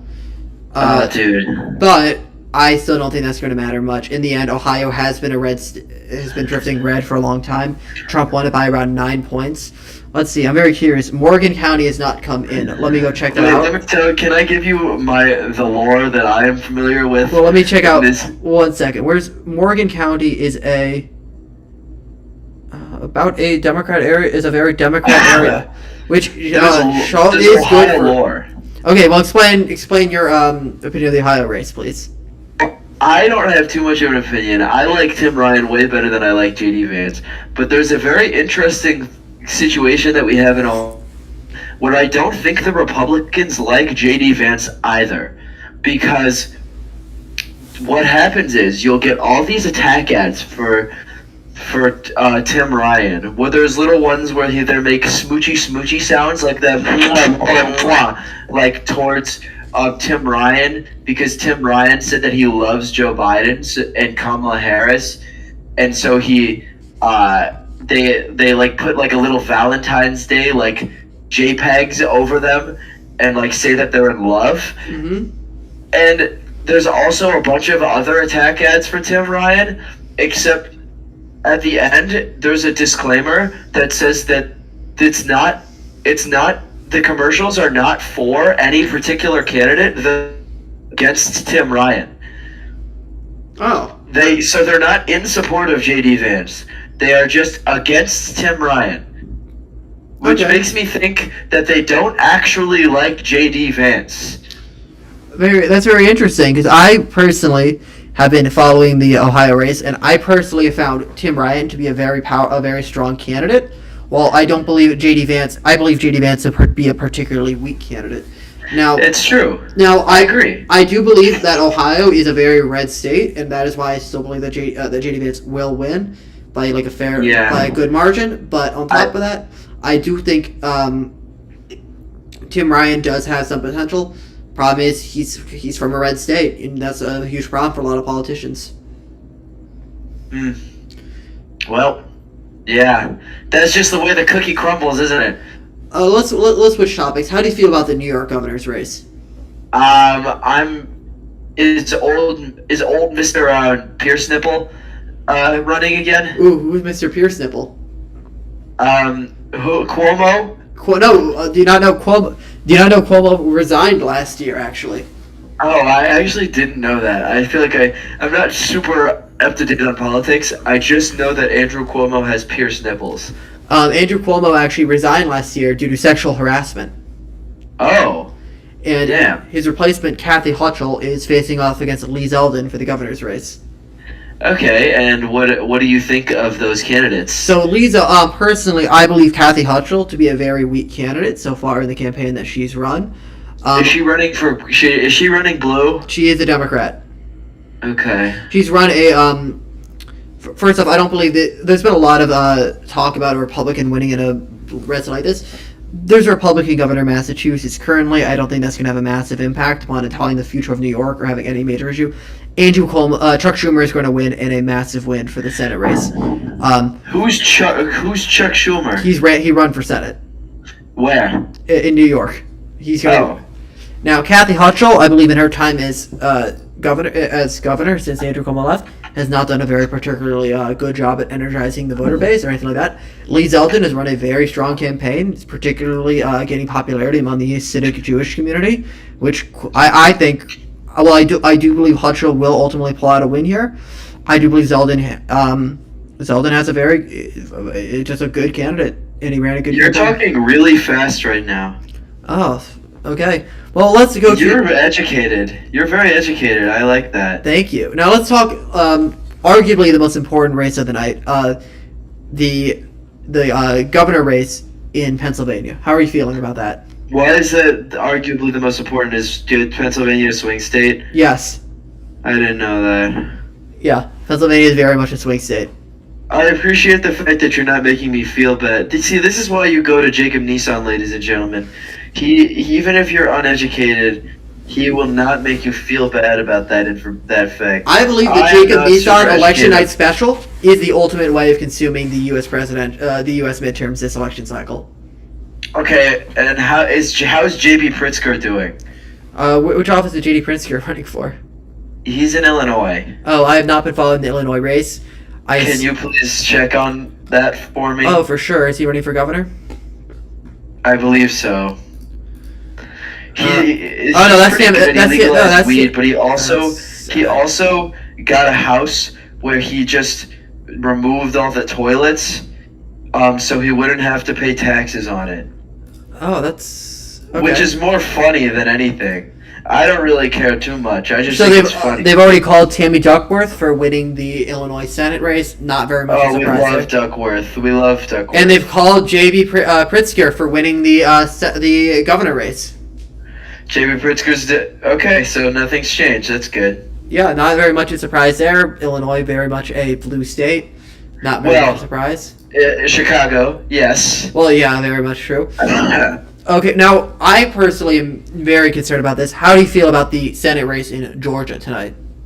I'll be honest. You should. I'm glad you have enough faith in me to ask me that question as if I would know. You did not but watch. You did not watch the segment between me, Elliot. Did you? Did you not? Just between you and Elliot? Well, Jess was there too, but yes, for very briefly. No, I didn't. I'm sorry. Can you please give me a recap then? You can tune back into the stream and watch it afterwards. Can you just give me a recap with like just some words, maybe possibly? Arizona.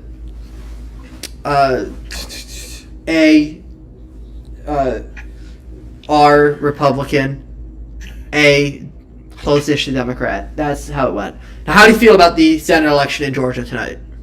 I'm not uneducated. Please educate me. So, tonight Georgia is a very close call. If you look at the map, Georgia's going to be one of the closest races tonight, predictably.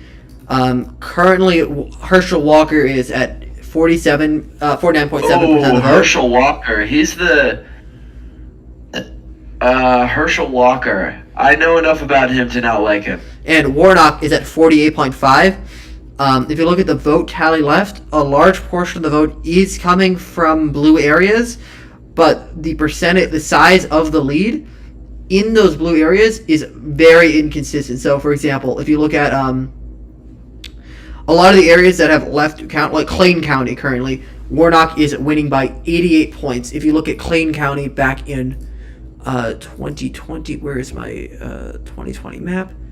Clayton County did not have a 20-point lead there. Like a 30-point lead, which generally is to show that that number is probably going to go down. Generally, the trend might be a little bit towards Warnock for the rest of the night, but it's anybody's game. Still a lot of votes to be counted in red areas as well.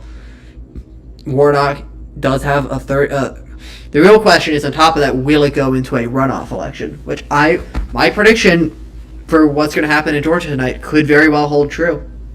Which I believe Walker is going to win a plurality, yet not win the majority, and we're going to go to a runoff election. Okay, question. Yeah? Didn't Herschel Walker win the Heisman Trophy? I believe he did. Okay.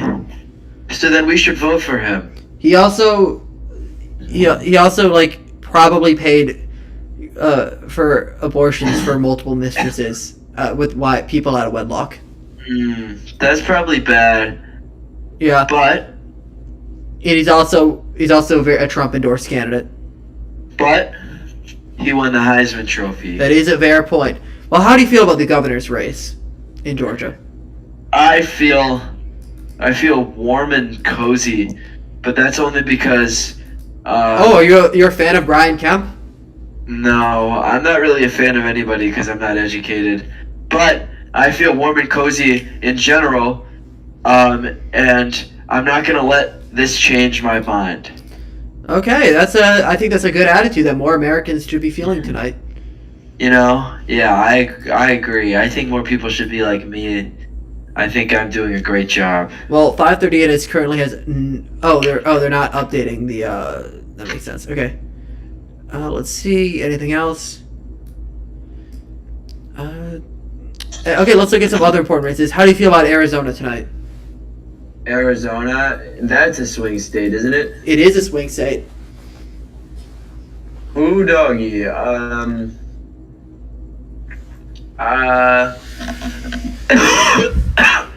Probably like. Well, what letter does the state start with? It starts with an A. Okay. Well, then I give them an A. You know, fun fact, when I asked Elliot how he felt about the Arizona Senate race, he immediately went into a bit about the alphabet as well. Can you describe this bit? He said, A is the first letter in the alphabet, so they always go first for wealthy people. And then he said R, Republican. Okay. And then I think he thought Arizona started with an A of the next letter. Because then he said I think racism is bad. That Can I just put that out there really fast? That is, I can understand that perspective. Thank you. Now, I appreciate that. Let's see. Nothing in for Arizona yet, but Nevada. Nothing in for Nevada either. How do you feel personally about the Nevada race? Nevada, is that a swing state? Nevada is also a swing state tonight. Damn, I don't know. They probably say they can suck my balls. I don't give a fuck about Nevada. Oh, okay. Yeah. I don't give a fuck about Nevada. I mean, I could understand. Nevada can suck my balls. Now, I understand that. Now, how do you feel about the Florida being called early on? How do you think that fares for the future of... Who? Florida has been called with a near landslide victory for Ron DeSantis and Marco Rubio. How about I ask you? Okay. How do you feel about this? Okay, I personally think it goes to show the continued strength among Cuban Hispanics, specifically for the moving towards the Republican Party. Hispanics from Venezuela, Why are Hispanic people moving towards?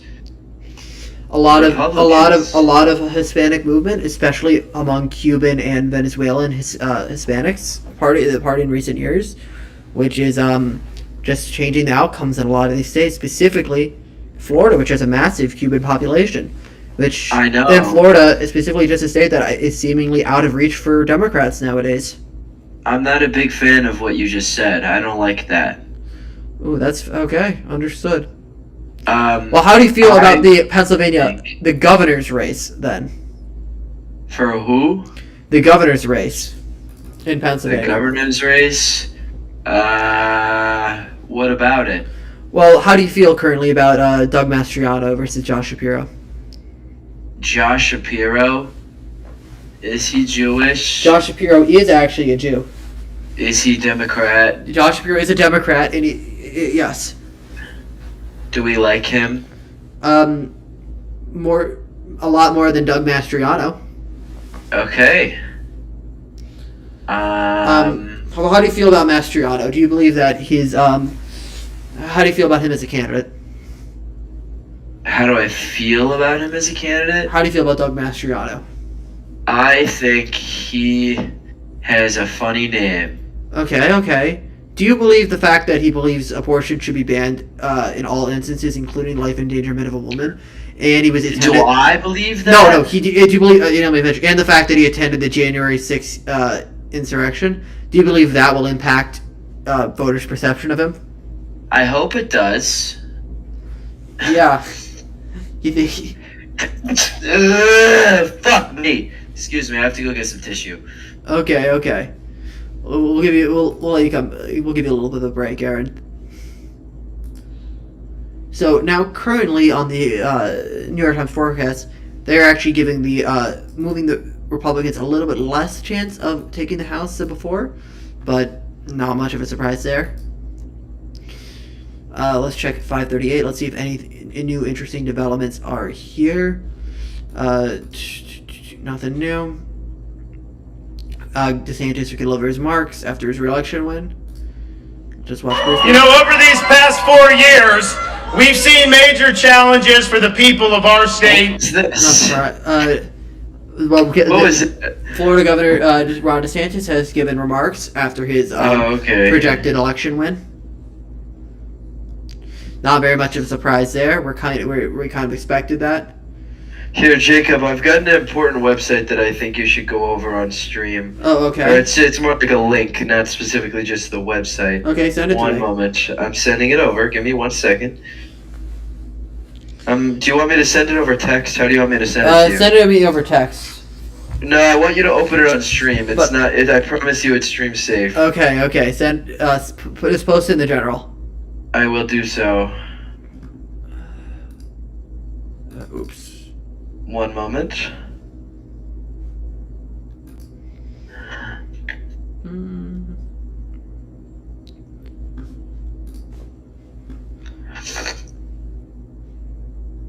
Oh, I've seen this website many times before. Okay, well then open it and show it to everybody. It's There we important are. for the election. So, how do you feel like this impacts the election? Give me 1 second. Give me just 1 second. There's a little bit of a stream delay. So, alright, I just need to get the full picture first. Have you opened it on stream? I It did doesn't open show that. Yeah, I don't see it on Oh, stream. oopsie, it should. Sorry. It's There we okay. are. There we are. Now it should be up now. Okay. There's still a delay. Hang on 1 second. So while we wait, how was your day? Pretty good. I had Panda Express for lunch. I've never had Panda Express. Is it any good? Yeah, it's really good. I really like the orange chicken. Yeah, it should be on screen. Okay, it's on screen. Alright, so, I'll tell you how this affects the election.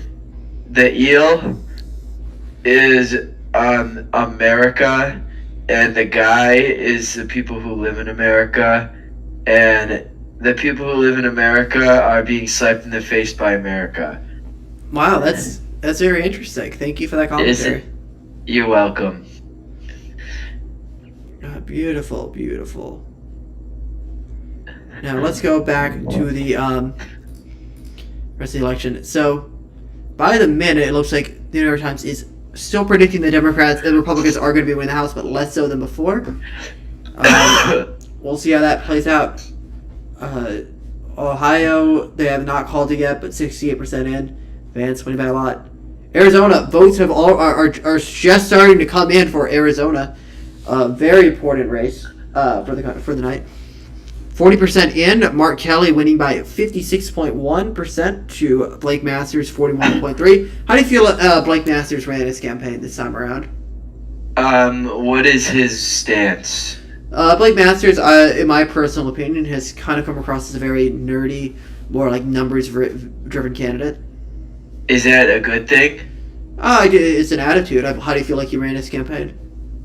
I think he ran his campaign like anyone with the last name Master would. Yeah. And how is that? How would you say that is, Jacob? Pretty sure. Like a master. Oh, you think he did a good job? I don't know. Oh, votes are coming in by the minute in Arizona. Wow, okay, we'll be seeing votes are coming in by the minute. Yeah, but Arizona has a lot of live updates. Arizona. What if I told you I was scared of time? Oh, similar to me and fish. Are you scared of fish, Jacob Nissan? Yeah, fish. Yeah. Okay. Oh, and Oz has. Sorry to hear that. Oz has. Oz has caught up. I really hope Oz isn't doing well. Is Oz doing well? Oz has caught up a lot to Fetterman in Pennsylvania. That's a really bad thing, because Oz sucks. Yeah, and I think if you listen to Fetterman, you would really like Fetterman. I have listened to Fetterman before, actually. He's one of the only ones who I'm a little bit up to date on because he is against somebody as stupid as Dr. Oz. Yeah, there we go. So John Fetterman is at 50% of the vote. Let's see, where is the rest of the vote left? A large portion of the vote still coming in from Pennsylvania. No, not from Philadelphia. Very blue area there, but still a lot of red counties have not reported yet. Pittsburgh has counted a lot. I'm actually not sure. If Pittsburgh has a... Let me look up. Who has more Pittsburgh population? What's bigger, Pittsburgh or Philadelphia? I'm gonna say Pittsburgh. Pittsburgh. Oh, Philadelphia is much more. I am very unknowledgeable about that subject. So that should be a good sign. And yep, Fetterman has gained 1.5% with 4% more in. Fetterman's now at 51.6. Very strong showing for Fetterman. Fetterman? Fetterman, yeah. Which... Will you... fuck off. I've been talking for about 2 hours straight. Okay. I'll fuck off, I guess. And this is a very strong showing for Fetterman in a red wave. Let me drink some water. Please drink some water, Jacob. I worry about you. In very much a red wave election. If a Democrat wins in Pennsylvania, that is a very strong showing for the 2024 election. This is a red wave election? I believe this is a red wave election, yes. Has that been predicted? It is not called yet, but I am very much predicting a red wave election cycle. A red wave this election cycle. Why is that? Why? Most of the polls are having Republicans having a fairly strong lead in the national generic ballot, which is usually a teller of that. The Republicans are almost certainly going to take the House. Have a very good shot at taking the Senate. It could go down either way. I feel like that's a bad thing. Yeah, that could be your stance. Let's look at Georgia, where Warnock has actually gained a little bit. It looks like a lot of the count. Let's see, votes left. A lot of the votes to come in are from around Atlanta, which is a very good sign for Warnock. Is that enough to sway it? I don't know, but I say yes, Jacob. I say yes. You're predicting a Raphael Warnock win tonight? Say yes, Jacob. I say yes, Jacob. Let's see. Has Nevada anything come in for Nevada? No, nothing for Nevada yet, but we'll be keeping you updated. New Hampshire, nothing been called yet. 20% in, still very early. I can't read New Hampshire. That's very early. They've already called it for Chris Suney. Okay.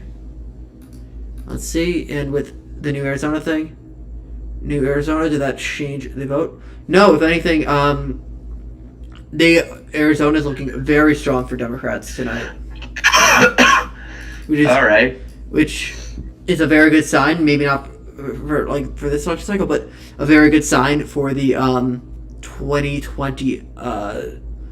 A very good sign for 2024, which showing continuous gain in the states that they picked up in last election cycle.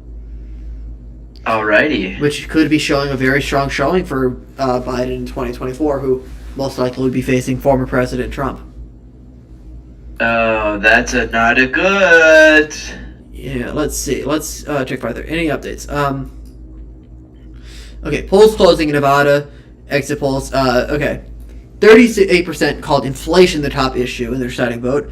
50. Okay, that is a very bad statistic for Democrats, which Republicans have been leading on the inflation issue. Not a very good sign for Nevada, which could be a very close election, which could decide the Senate. 56% were dissatisfied or angry about Roe v. Wade, but 26% called abortion their top issue. So it does appear that abortion rights are going to be greatly impacting the Democrats' chances this election cycle.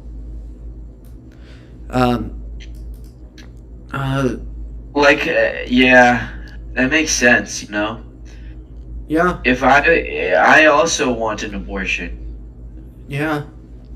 This is going to be a very close race, specifically in Nevada. Do you want an abortion, Jacob?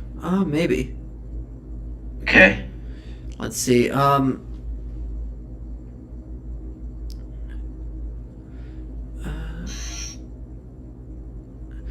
So it looks like. I feel like you don't want an abortion. Now, if we go back to Georgia again, as we can see, it looks like it's a. Warnock has gained 0.1%. Votes left. It does appear that Warnock has an advantage. I think my prediction, it looks like I'm going to be 1,000% right on my prediction for Georgia, which is a Walker plurality. We'll go to a runoff where Warnock will win. That is my prediction on this one. I don't like Herschel Walker. That is a fair opinion. Do you like Herschel Walker? I do not like Herschel Walker. That you get a grunt of approval from Big A. But remember, this is a non-biased political commentary. Oh, it is? Sorry. Yeah. I didn't know that. Except we're very much on the anti-Elon Musk train here. What does that imply in this circumstance? I just hate Elon Musk. Yeah, me too. But that still doesn't have to do with anything that we're talking about. Yeah, he's kind of a political... now, how do you feel about Elon Musk's tacit endorsement of Republican candidates?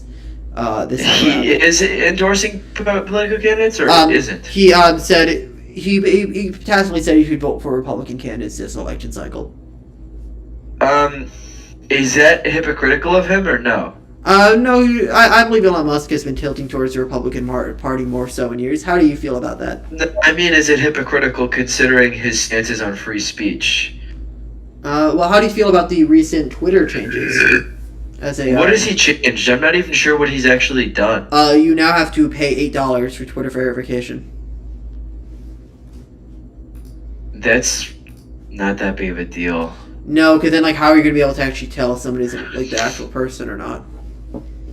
Oh, yeah. I mean, you can just ask them nicely. That is a fair perspective. I understand that. He also fired, half the company. That was for a different reason. Yeah. That's because Twitter was not profitable at all, and he's trying to run a business. Yeah, but now Twitter's less profitable because all the advertisers pulled out, so... Well, I mean, that's his fault in a different way. That's not us. I fucking hate Elon Musk, but this is a very big development for the night. They have currently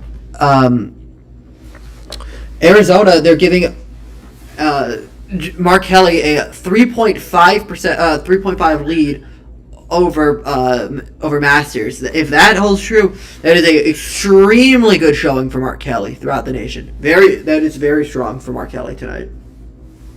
Is Mark Kelly is Mark Kelly Is Mark Kelly a Democratic candidate? Mark Kelly is a Democrat. Okay. He's also a former astronaut. Is that a good thing? I think it's pretty Or a cool. bad? Oh, and Democrats are picking up a little bit in the House, but it's still very much favored the Republicans are going to be winning the House tonight. Why do you say that? Because based off the modeling, that's where it's going. So, Pennsylvania is now looking a very good shot for Democrats to actually win tonight, which would be very much a surprise. Why are we talking about modeling? Who's a model here? Ooh. If Fetterman wins by 1.5%, that would be a very, very, very strong showing for Democrats tonight. Which, let's look back to my prediction for tonight. If Pennsylvania goes like that, if Pennsylvania goes blue, as it currently shows, I believe that adds up to a Democrat win. Georgia blue. If Pennsylvania goes blue and Georgia goes red, that is still a Democrat win in the Senate tonight.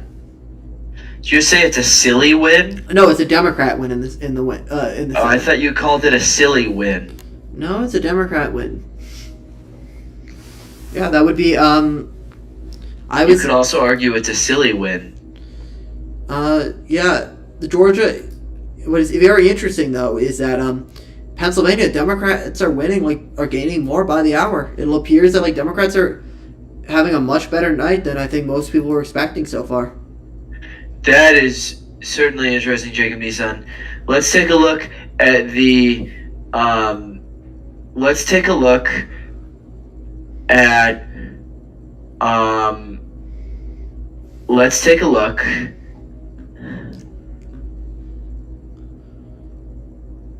What do you wish you take a look at, Aaron?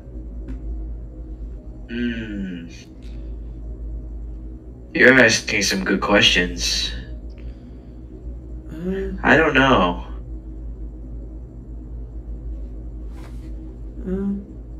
Oh, excuse me.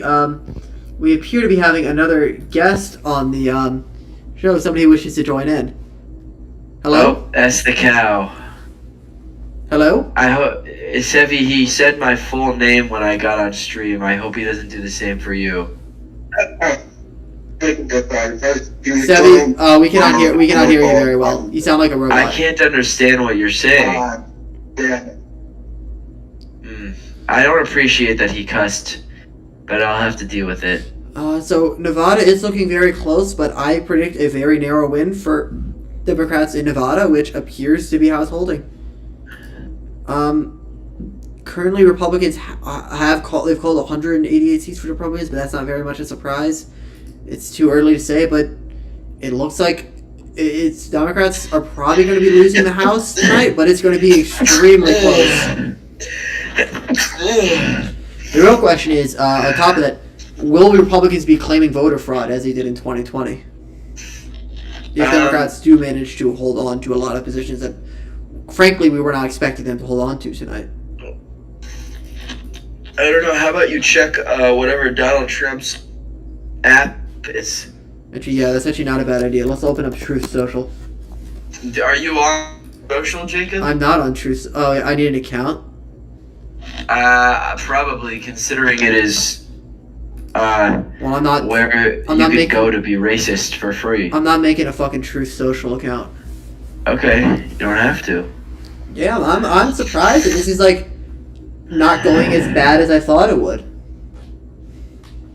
Still, okay, Nevada, we still have 0% in. Nevada could go either way. That's still the case. Pennsylvania is going surprisingly well for the Democrats. A 1.5 win for Fetterman in Pennsylvania is a very strong showing, which I would be very happy to see. And I don't believe at this point Mastriano has a path to victory, which is a very good thing, because Mastriano is a very, in my opinion, intimidating candidate. Oh, let me try moving Sevi back in here. I keep on forgetting you're Hello? Hello? Hello there, Sevi. Welcome into the show. Okay, he's clearing his throat. Sevi, let's talk about how do you No, I have a question for you. Oh, okay. Although you may have a question for me. Okay, well, you may. I'll let you go first. As the world's foremost political commentator, obviously, Yeah. would you allow me to announce my candidacy for world dictator? Okay. When is that election cycle occurring? News, ladies and gentlemen, breaking news. Wow, you heard it here first. To our currently one viewer who may be one of my campers. I think Two viewers. Oh, two, Put sorry. your note in the chat, please. Oh, I'm sorry. I'm one of the viewers. It only so- says one. It only says one. I'm looking at it. Oh, well, it might be me. Well, I'm also watching it on my phone. So I don't know. It's just me. No, it's just me. Oh, okay. Yeah, that second viewer was you, and that now the first one is me. Oh, okay. I will be running on the basis of fuck everyone, only Hey! anarcho monarchy now. Yeah! This is a family-friendly stream. Well, Sebi, you have my favorite. Well, as we can see here, it looks like Republicans are still favored to win the House, but by a less so margin than it appeared to be earlier tonight. By less so. Democrats are by the minute gaining ground on some of these House seats, while Republicans are still very much the favorite. Let me see what the specific number is for winning the. To have a majority, you need I can't 51. It's a bit more than that. Now, what about Boo Boo Kaka in Poo Poo Pee Pee land? I'm not sure about that.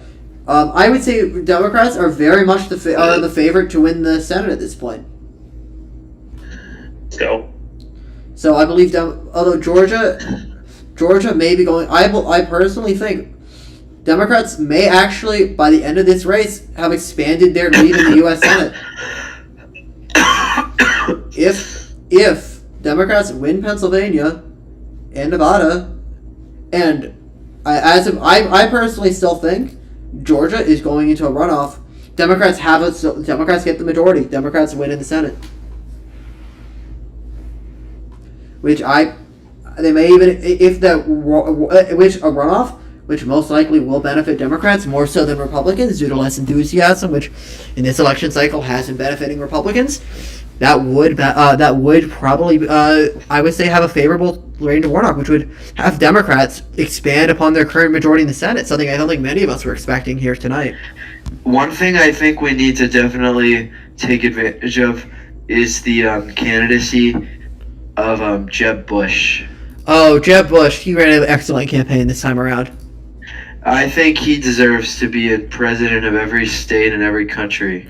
Let's see. Well, let me look at the specific the governor's race in Arizona, which is an extremely important race for tonight.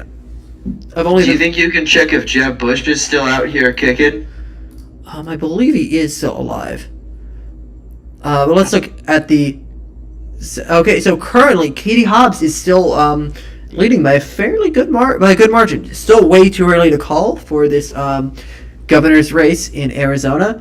Yet at the same time, Carrie Lake, I personally didn't. People were saying Carrie Lake was a strong candidate. I personally didn't think Carrie Lake had a very good shot. Was not a very good candidate, and Mark Kelly just brought out the polls. Mark Kelly, in my opinion, is just a very excellent candidate. Very strong showing for Democrats in Arizona tonight, and Pennsylvania specifically.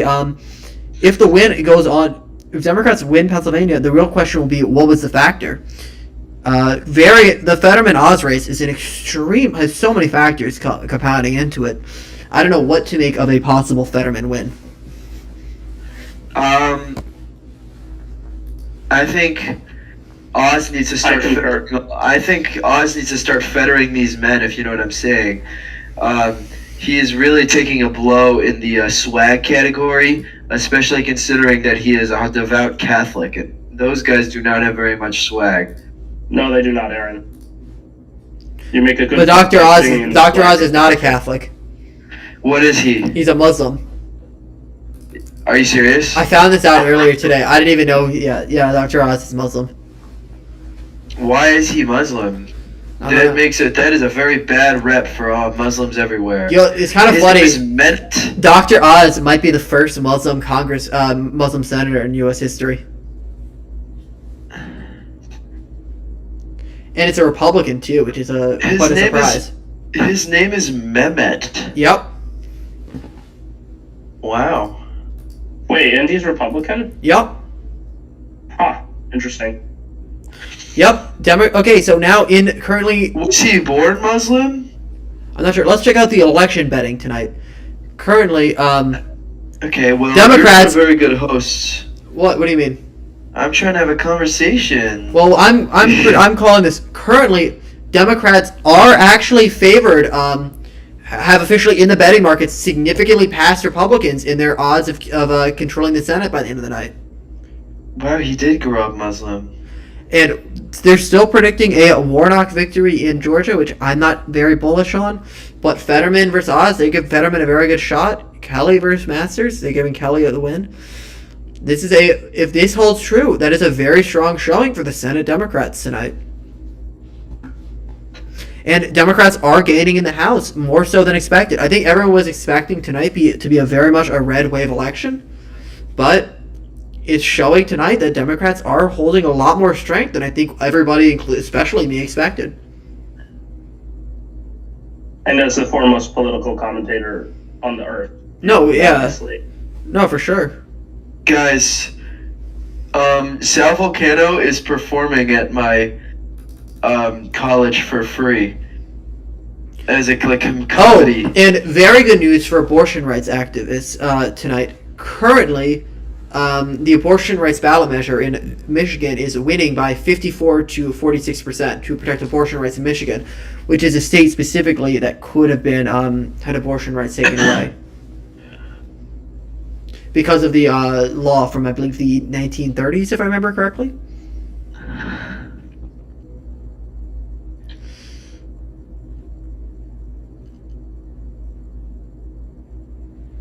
And it appears that Mastriano at this point has no shot to win in Pennsylvania, which is very good because Mastriano was, in my opinion, a very terrifying candidate. What made him so terrifying? A few factors. First is a position on abortion, which is no abortion ever, including if the woman's life is in danger. I'm not a fan of his Christian nationalism stance. And whose stance on Christian nationalism? Doug Mastriano, where he's a Christian nationalist. On Christian nationalism. And I'm also not a big fan of his I attended the January 6th march stance. Ooh. Mastriano. I think that one's kind of bad. Yeah, and I think he's... Yeah, so I'm not a big... so I don't believe at this point, I don't think... I'm not calling it... most figures are calling it, but I realistically can't see a way for Mastriano to take out the win here. I think Mastriano loses. Personally, I think that storming the capital of your country is bad. I really don't. I can't see a path for Mastriano here. I really do think. I have to agree with you. Jacob, your lack of a stance on what I'm saying makes me think that you think it's good. Oh well, I'm politically neutral.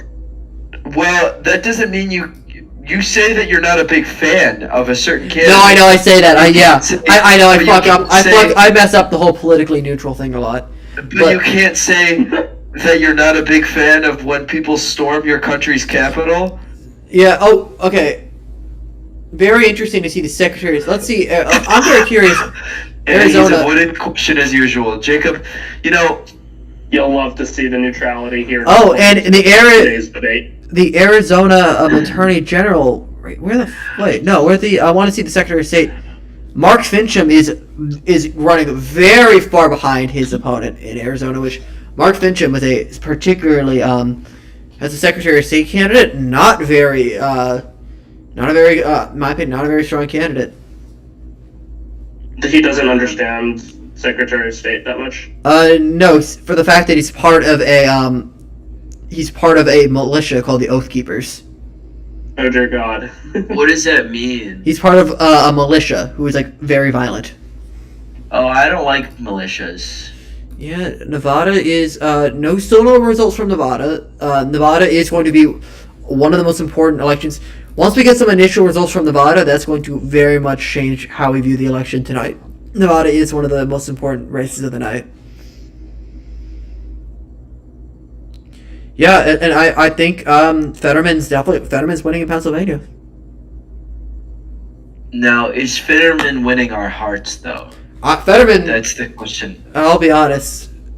Even though I'm completely politically neutral and do not have any opinion on this, Fetterman already did win my heart about months ago. What did he do to sway you? Did he take you out on a date? No. The fact that he I like the fact that he doesn't.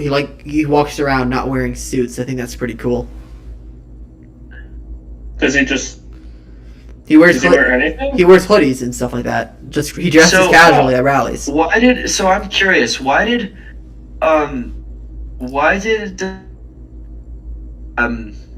Why does Dr. Oz think that he is a qualified candidate, being as he doesn't have any political experience? I'm not sure. Well, there are plenty of candidates who are actually running tonight who have not held political office. It's actually not. Is very one of them uncommon. Herschel Walker, because he won the Heisman Trophy? Herschel Walker, yes, and as we can see, Herschel Walker,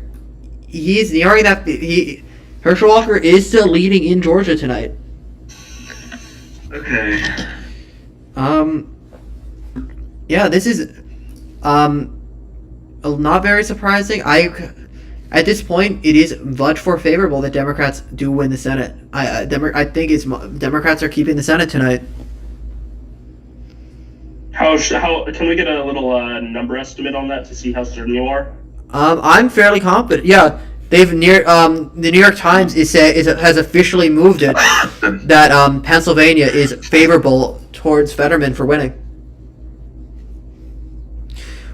That means at this point there's 2 races left that are going to be close for basically. On the Senate side, there's 2 cases that are left that are going to be important: Georgia and Nevada. If Democrats win one of those, Democrats win the Senate. Okay? Mm-hmm. Okay. Nevada as a state has been extremely close for a very long time. Joe Biden won it by around 2 points. This is a very different election cycle. Much more Republicans are going to vote. Going to be very close in Nevada tonight, as we know. Both candidates, as we know. Now, Obviously. Masto, I think she ran a decent campaign. Honestly, she kind of ran one of those campaigns where you don't really say much about you. Hope the opponent is a negative. She kind of ran a bit of a negative campaign against her opponent, more so. Let her opponent do the talking. I'm not a fan of that strategy generally. Laxalt, not a very he's a bit of a far right candidate. Nevada, I personally, because of that fact, I think Democrats have the advantage in Nevada going in. I predicted earlier this night, I think Democrats are going to win in Nevada. If they do, that's the Senate. Democrats win the Senate. Now, if we shift over to the other race that is left to be called, that is important for the night. 2 more actually. New Hampshire, 34% in. It still could go either way, but Democrats are looking more favorable for winning New Hampshire. I predicted a New Hampshire win. New York Times is predicting a vote win of Democrats by 8 points in New Hampshire. That's very impressive. If Fetterman wins Pennsylvania by the 2-point margin and Kelly wins by the 2.9 margin, that is an extremely good sign for Democrats for the 2024 election. Very good sign for 2024 if that holds true.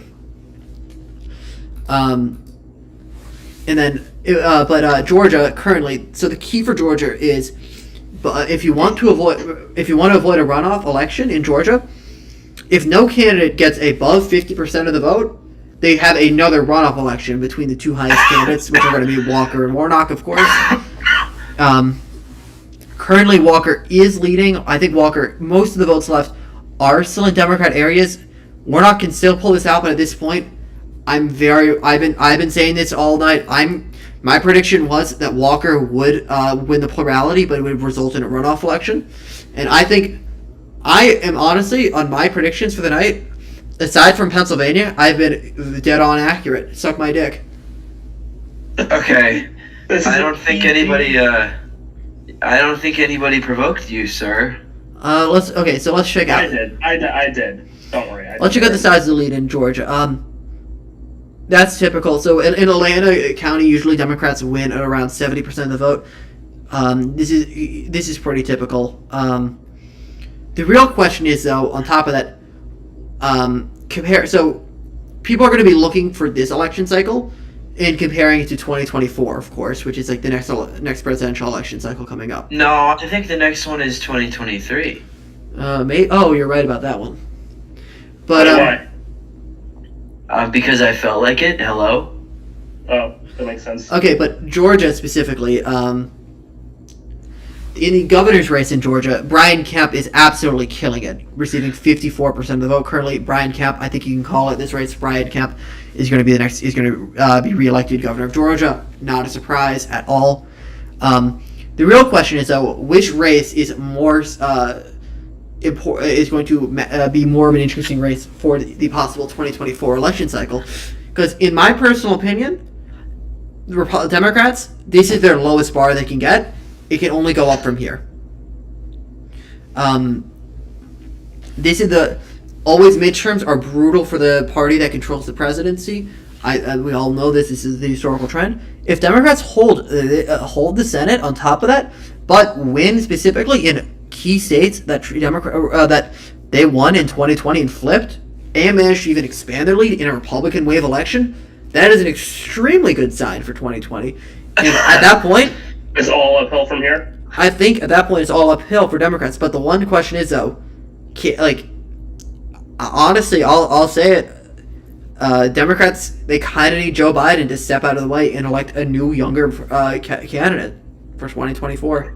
Which is exactly why we need Jeb Bush to completely flip his stance from 2016 and come back, and he needs to look. I'm just gonna be honest with you. I miss Jeb Bush. I really do. And I think Sevi has a stance on this as well that I think he agrees with. I wholeheartedly agree that Jeb Bush obviously needs to come back. He is America's, in fact, savior, some might call him. Yes, he's their And hope. his He's our only issue hope. and his value cannot be put into words. I agree. Oh, extremely interesting development tonight. John Ratzenberger is probably going to be the best performing candidate in Georgia tonight. Which, considering 2 years ago we all thought he was completely dead politically, that is an extremely good showing for more moderate Republicans who don't believe in that the 2020 election was stolen. Which I think. Wait, does he believe it was stolen? No, John Ratzenberger was extremely famous for. Remember, in case you remember, the call that occurred in 2020 where Trump said, "I need to find this many ballots, just because that's the margin I need to win." In case you remember that, you remember that call, Aaron? No, but I believe you. He called him and said, "I need you to find this many ballots." Okay. And Ratzenberger reported that and said, "No, there's no election fraud." As a Republican, which most people were leaning at the sign that he's going to lose in a primary and lose the general. But Ratzenberger right now is winning by a very comfortable margin, and most of these far right candidates tonight, that may be a good sign for America to show that maybe not every single Republican has gone through the far right pipeline. You can still be a moderate. Doug Mastriano is losing by an extremely wide margin in Pennsylvania. That's great. Some more results from New York. Let's see. The governor race there doesn't really matter as much. I really don't. I think people are putting too much stock into it. But I'll be right back. I have to finish something. But I would still put money that Kathy Hochul wins. But I really don't care about that race too much. Let's see. Arizona. My money's on Carrie Lake losing there as well. Another election denier losing. Like, this is very far right Republicans are losing across the country, which is a very good sign. You'll love to see it. Yeah, and still no results out of Nevada. But this is a I at this point am very bullish on Democrats keeping this. Oh, they moved Arizona back into being a toss-up, but I still really believe that that Kelly's going to pull that out. I think, well, obviously, I think a lot of these things that make it sound like this is a good night for Democrats. I think this is the sign that they're not losing by as much as I think we all thought they would is a very good sign for Democrats tonight so far. I'm very surprised with how Democrats are doing tonight. I thought they'd be doing much worse. Hence, we have hope for the country. We'll see. I think the interesting tale is that it's just that a lot of the extremely far right candidates are doing very horribly tonight. Well, radical rhetoric is fun until you realize there are repercussions to that. Let's look at. Well, I'm curious. I'm gonna look at ABC and let's see their election map tonight. What races they've called. I'm curious if they've called. Okay, Senate. Let's see. They have not called. No, they have not called any of this. They're not calling anything crazy. Fetterman. Yeah, Fetterman. I'm very bullish on. Johnson. I'm almost certain is going to win. Grassley's winning in Iowa. I'm pretty good on. Yeah, nothing surprising yet. Governor's races, nothing surprising at all. The only governor race I really, that's Senate. Okay, never mind. I'm trying to find the New York governor's race. No, that's Senate. New York governor race is going to be very interesting. Still nothing out of Nevada. Nevada, once we get some early, this is still Democrats. I think at this point, you would say it's Democrats to lose. And the Democrats could still lose the Senate. That is still very much a possibility. And it's looking far and less likely. Warnock could definitely still pull out an overall win in Georgia and avoid a runoff, which I don't think is likely to happen, but it could very well happen. And Nevada could definitely go red. I think it can either go I think my prediction, either Democrats are going to win tonight or we're going to have a runoff. If Republicans win Nevada, it all depends on the runoff election, which I am still more bullish upon Democrats for winning. Yet if it does not have the runoff, if it does have the runoff, Republicans are probably is going to be. It all depends on Nevada. I think I would give my odds that Democrats keep in the Senate around 70% at this point. 70%, a bold claim. 70%. I started off the night thinking it was going to be a 50-50 split in the Senate, as it currently is. That's looking, at least at this very moment, true.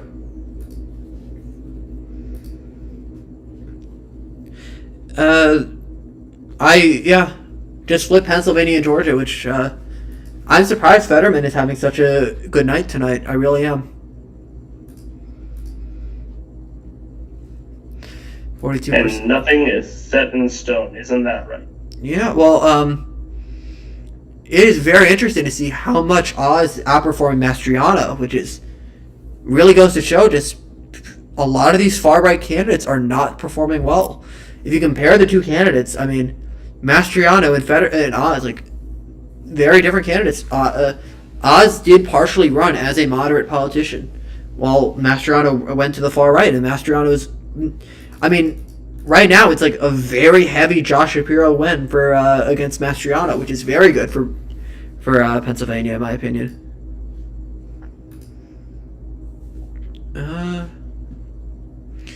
No major updates on Georgia. Georgia, we can still listen. A lot of these details of who's going to win, it could come out days from now. Yeah. All right, Jacob. Thank you for coming on to the show. We feel like having you on, and we'll see you next time. I'm gonna go now. Bye-bye. Oh, bye-bye, Sevi. Yeah. Okay, that was Sevi, everybody. There we are. Okay. Now, everybody, let's continue the show. No major new updates yet.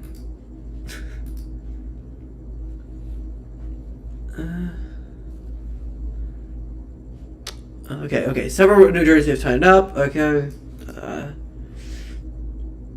I don't specifically know what those cases. Democrats are doing better than I think we all expected tonight.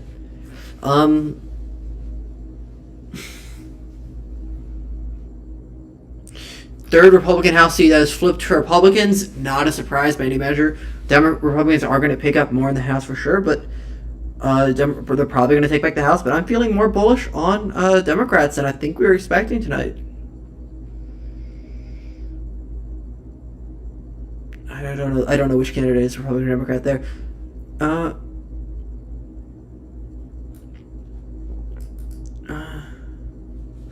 This Arizona thing, this is going to be a massive implication.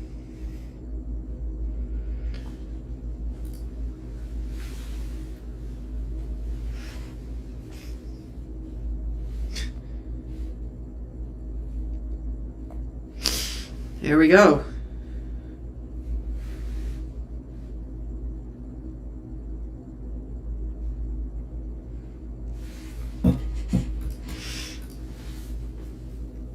There we go. Republicans' odds of taking the House are going up.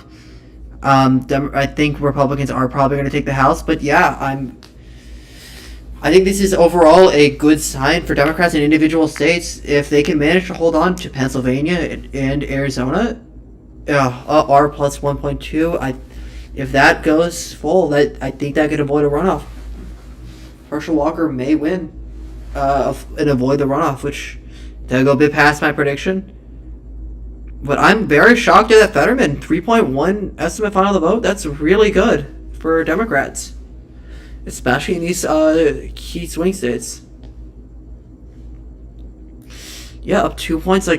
Mark Kelly is doing a very good job, and so is Katie. Hobbs is doing. Let's see who's out winning him. That's actually a very interesting development. That Carrie Lake is doing a bit better than. That's not less percent of the vote. Okay. But no, Carrie Lake is doing definitely better than Blake Masters, which very interesting development. Because personally, I thought Carrie Lake is more of a far right candidate compared to Blake Masters, but at the same time, Mark Kelly is just. I personally think is just a very, very strong candidate overall. A very competent, very strong candidate. For New York governor, it could go either way.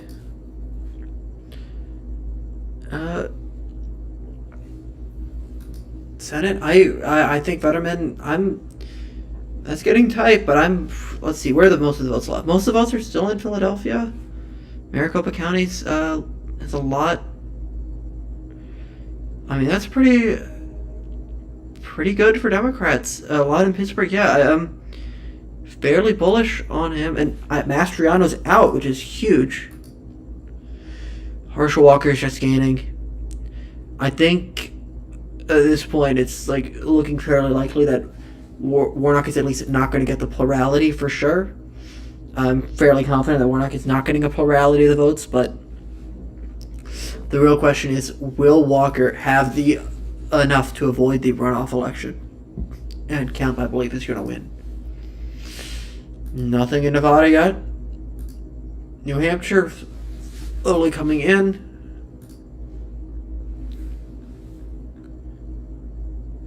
Okay, battle manager. Okay. Spielberg is one of the 45 blue wave freshmen running tonight. Okay, out of the 45 officers, that 15 freshmen. Okay.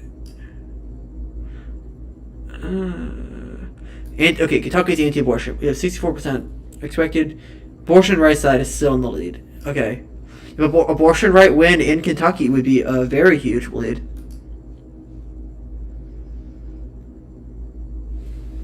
Yeah.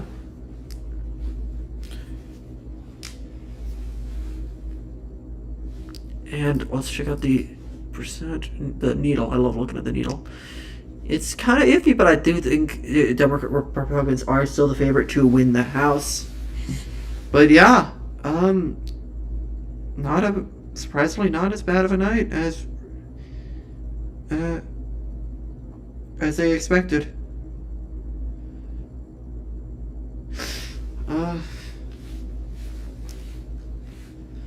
Yeah. Let's look. I'm very curious. Let me look at the specifically. Okay, I think at this point, Arizona is still interesting. New York, I don't care about. Pennsylvania, Georgia, Nevada will keep up. New Hampshire, I can't. I don't know the specifics of New Hampshire. But New York Times is predicting a very strong lead for Democrats in New Hampshire tonight. Arizona, I think 52% for Democrat, that's very low. Like, okay, with some of these, I don't know. I think these are a bit low. Like, even like Ron Johnson's winning, I like almost certain, and 60% and like 69%. Like, I'm very confident in Kelly at this point. Nevada could go either way. Georgia's looking out of reach.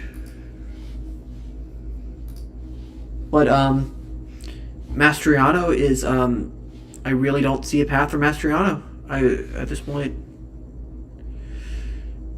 I mean, yeah. That's coming a bit close though, but most of the votes are still coming from Philadelphia.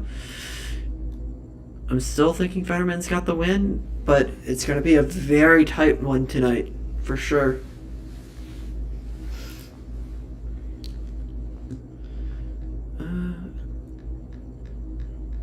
Oh wait, this... I had the same thing open up twice. Okay. Kansas turning. Okay. That's interesting. Okay, ABC predicts Maggie will win in New Hampshire. Okay. Looking very good for Democrats there. That's a very important win.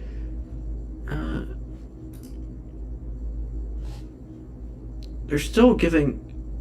Oh, this is the governor race. Still no updates. Okay. Let's look at the Senate side of this election cycle. House, I couldn't tell you which, if that looks good or bad for Republicans. I assume more on the East Coast are going for Democrats. Could go either way. I couldn't tell you. I don't know specifically enough.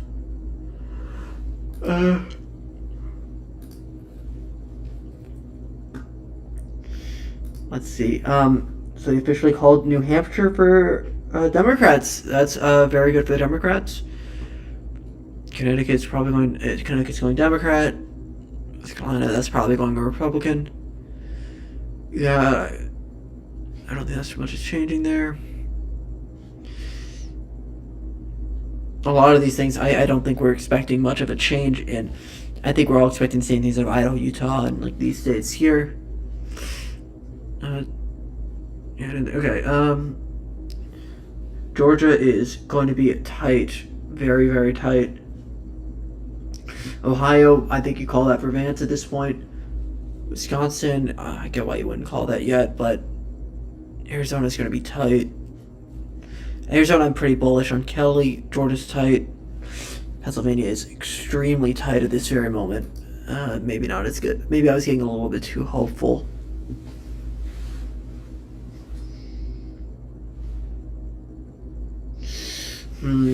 Interesting. Interesting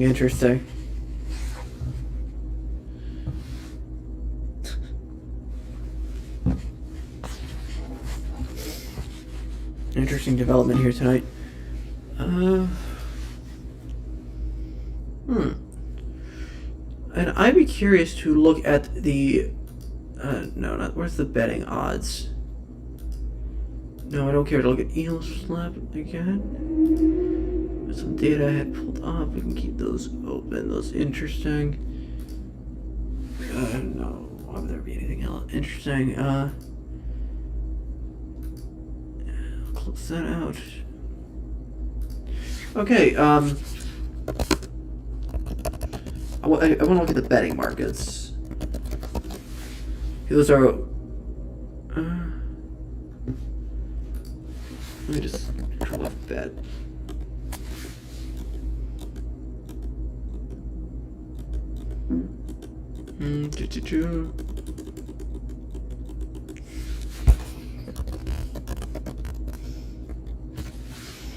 There we are. Okay. Nothing new on the House control side, but I think that's a fairly accurate view of where things are going. 30%. I'm personally of the mind that it's either going to be probably Trump or Biden. I would be very honestly at this point. I think even though Democrats are doing better than I think expected, I think that's like really just a despite Biden, not because of him. I think at this point, like you have really,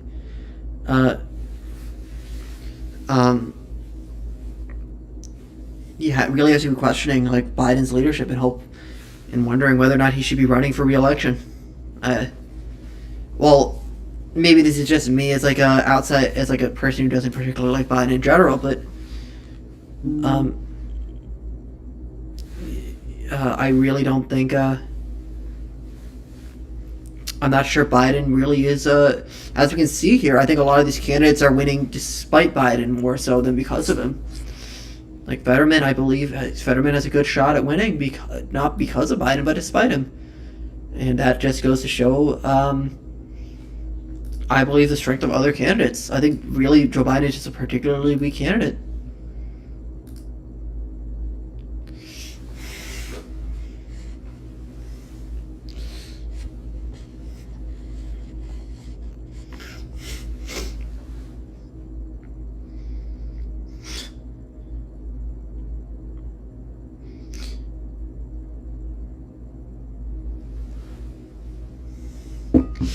Now let's see for the rest of the race. So we're continuing back to Arizona. Still no updates there.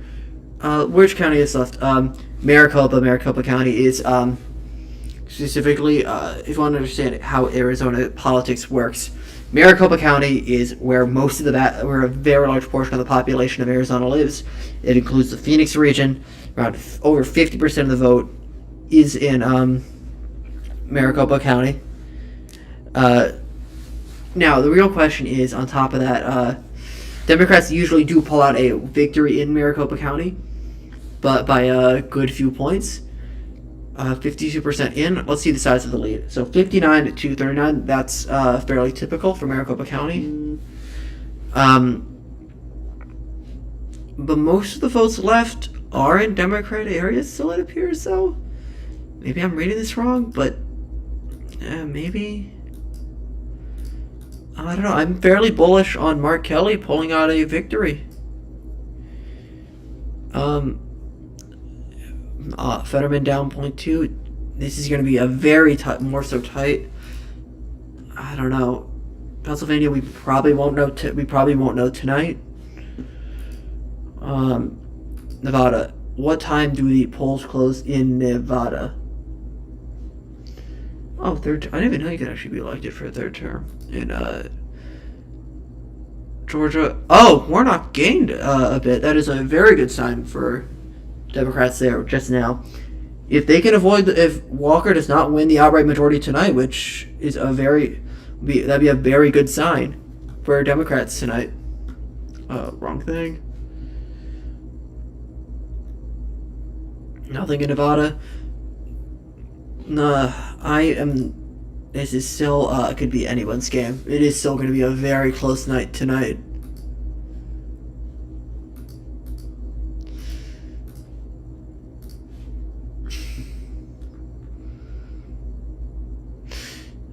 Nothing new. Okay. Nothing, those are just house races. I don't know specifically those races. ABC predicts JD Vance will win. Not a shock. Called that a while ago. Yeah. That's not very much a key race.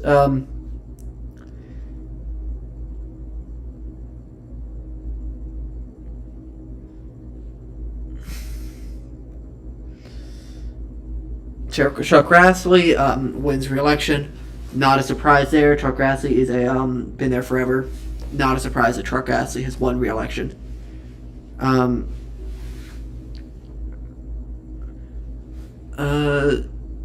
that's actually very interesting. So in both Kentucky and Michigan, they're having abortion on the ballot, and they're performing about the same. If you really want to read the commentary there, that is very interesting. Not surprised that Kentucky Michigan abortion ballot measures look so similar. Kentucky is much more conservative than Michigan, but Kentucky is just about whether or not abortion is explicitly part of the state constitution. It won't actually change anything status quo, so it's easier to make an argument. They'll appeal to anti-abortion voters. Michigan is voting to whether to affirm to add abortion rights to the Constitution, which is always going to be a much more difficult sell. Even that makes sense. Maggie Assad winning in New Hampshire. Democrats had to win that in order to keep the Senate. They won it. I think most people were expecting that, but it's still a very good size. Hushel has a comfortable lead. There is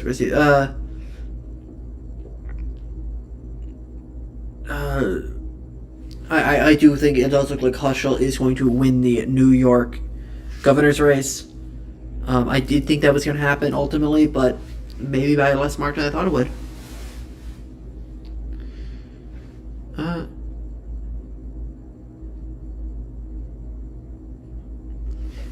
I think there's a very good shot we're not going to know results by the end of the night. I'm very much of the mind that tonight we are not going to be knowing the specifics of who's going to win. Pennsylvania, we may know soon enough. Washington's going Democrat. I think everyone expected that. I want to see, the one thing I'm very interested in is seeing the initial votes coming out of Nevada. So the initial dump of Nevada is going to be very telling for these candidates. If Democrats don't win Nevada, it is very hard to see them holding on to the Senate. We have no results yet, so just time and tell. Walker has gained about 0.1 in Georgia. Not particularly interesting. It's going to be a very close race in Georgia specifically. I mean, Walker holds the lead, but most of the votes are still in Fulton County and stuff like that. And Joe Biden managed to pull off a victory from that. Most of the votes have already been counted from red areas. Most of the votes left out are blue, which I think is good for Walker overall. But we'll see how that goes over time. Pennsylvania, Fetterman lost 0.3. That is very big. Most of the votes left are still from Philadelphia, so I'm kind of confused why that is. Philadelphia massively. I'm very curious where the rest of the votes are, because where Oz gained in that from there. But yeah, that's almost all in. If Philadelphia is only half in, that is a very good sign for most of these are 70. Okay, now that I'm reading this, Philadelphia needs to, now that Philadelphia is only very much less so in, Montgomery County is a very big one. Yeah, Fetterman gained a little bit there. It is I think that is a very good sign for Fetterman. And realistically, Shapiro, I don't believe Shapiro has a very good sign for Shapiro. I think you can, at this point, almost call the race for Shapiro as opposed to Mastriano. Even though Mastriano just gained 0.1 there, I don't think that matters. I think Mastriano is losing that race. Nevada, I'm just waiting for Nevada results. That's really what's going to be the most interesting thing next. What's interesting is that the House is not immediately jumping Republican, which I thought, honestly, the House would have almost instantly flipped Republican, which goes to show Democrats are doing much better than previously expected.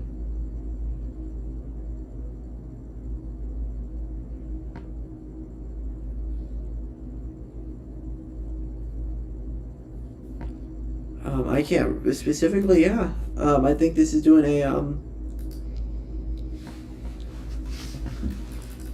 this is a very Georgia's gonna be very tight.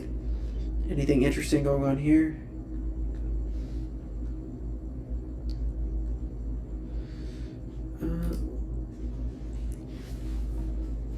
I'm very much interested in when we're getting results out of okay. out of Nevada. Okay. The first of New Mexico 3 congressional races have been called. ABC predicts that Democrats will win. Okay, the balance of power is Republicans inching to the majority. Yeah, 202. Okay, what is the majority number? I believe the majority number is like 216. Okay, if Mastriano was going to run, I can't speak. If Mastriano was going to run ahead of Oz, he was likely to be in his home territory, South Central Pennsylvania, counts like Franklin, and but both counties Oz saw face of Mastriano. Mastriano is not winning this election, I believe. I was third, extremely close. Handful of House races in New York. Was okay. Okay.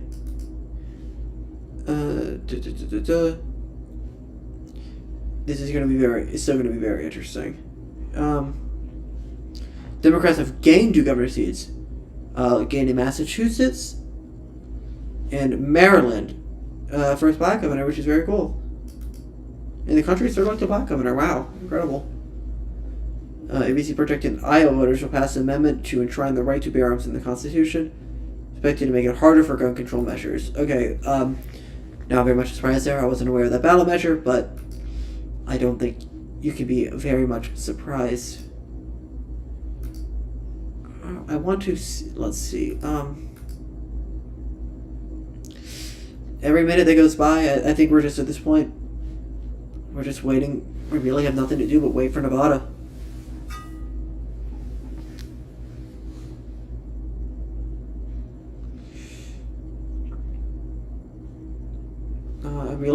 Yeah. Let's see. Anything else that matters for tonight?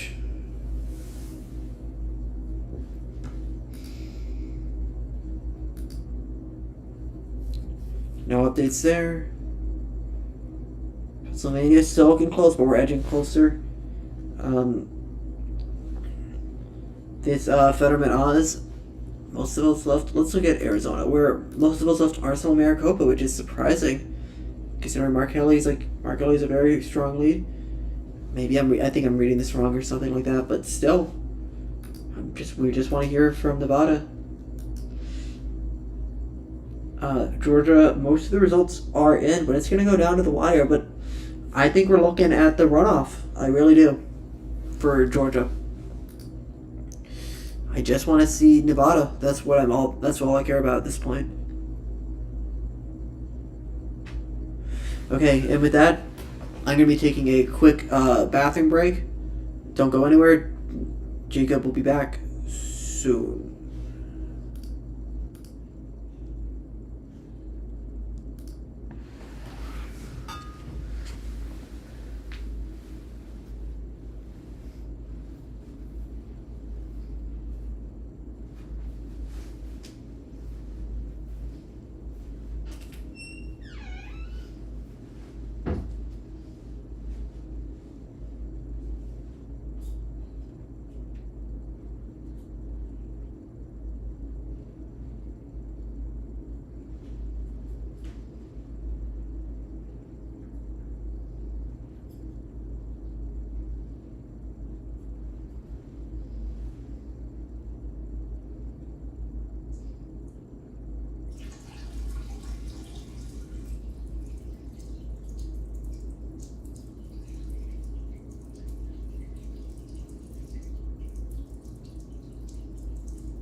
And folks, we're back here with back with the election commentary. Let us return back to the wrong screen. To the forecast for the election. Let's see, any new developments? Appears not. Warnock is actually losing his lead more so than before for the predicted result. That more so good time for Democrats. Nothing new on the House side. Let's see, Arizona. Any new percent of the vote in? Nothing. Pennsylvania, Fetterman gains a bit. I'll lose a bit. It's going to be tight, but I think Fetterman is actually pulling out the win against Oz. And Shapiro, I think is definitely winning Mastriano. I really don't see a possible path for him to win. Governor's race, it's going to be close. I mean, really, for Georgia, it's really anybody's game at this point. Kemp wins the governor's race, so that is not a very hard one. Nevada, we really need to see some initial results of Nevada, as I've been saying for about 40 minutes at this point. Nevada is where the election is at. Okay.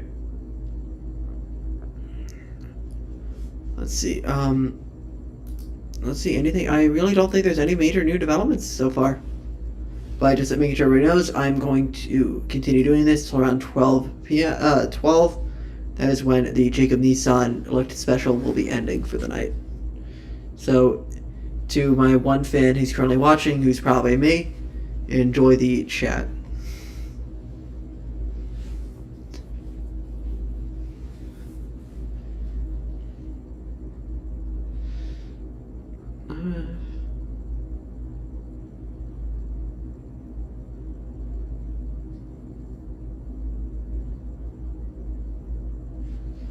Okay, let's see, okay.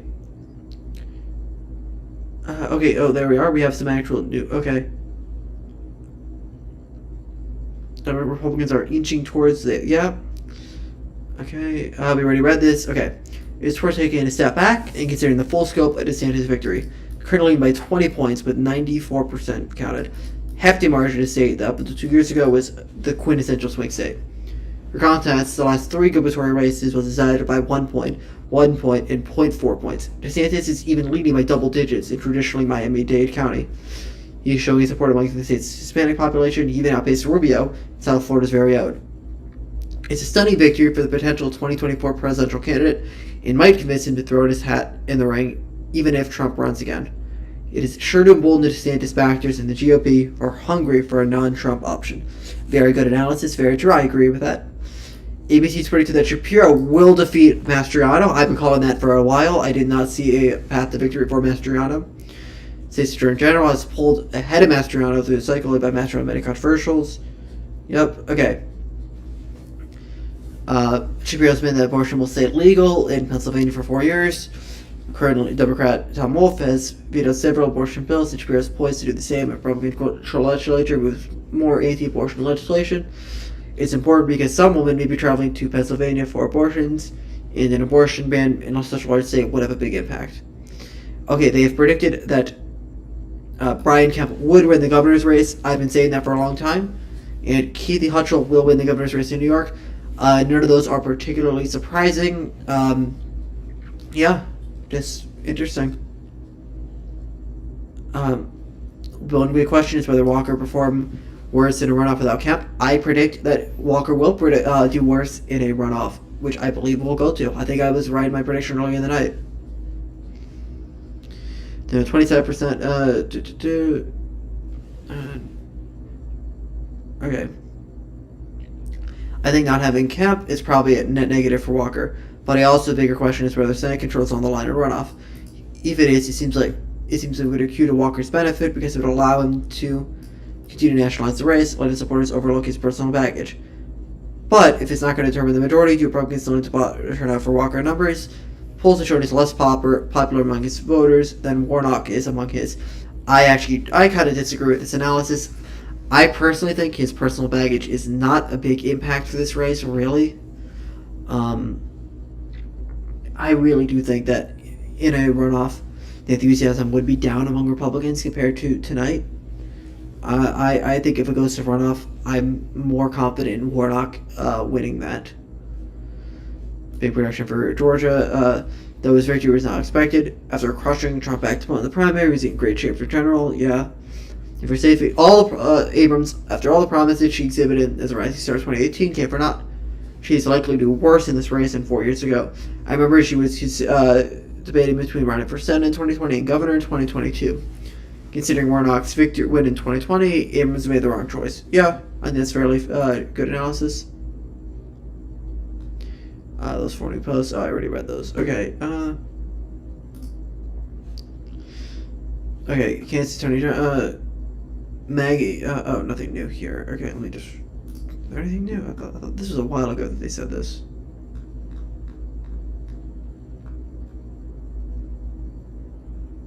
Okay, but 50% of Arkansas recreational man is losing. Oh, okay, that's very interesting. That's very interesting as marijuana legalization has been popular nationwide, and it's a very conservative state, Arkansas, not very surprising, but a bit of a blow to marijuana advocates across the nation. Brad Raffensperger has won position as Secretary of State, one of the most infamous Secretary of State races in the nation. Started the Trump back ballot primary, which is surprising. Yeah, no surprise he won the general election too. Yep, not very surprising.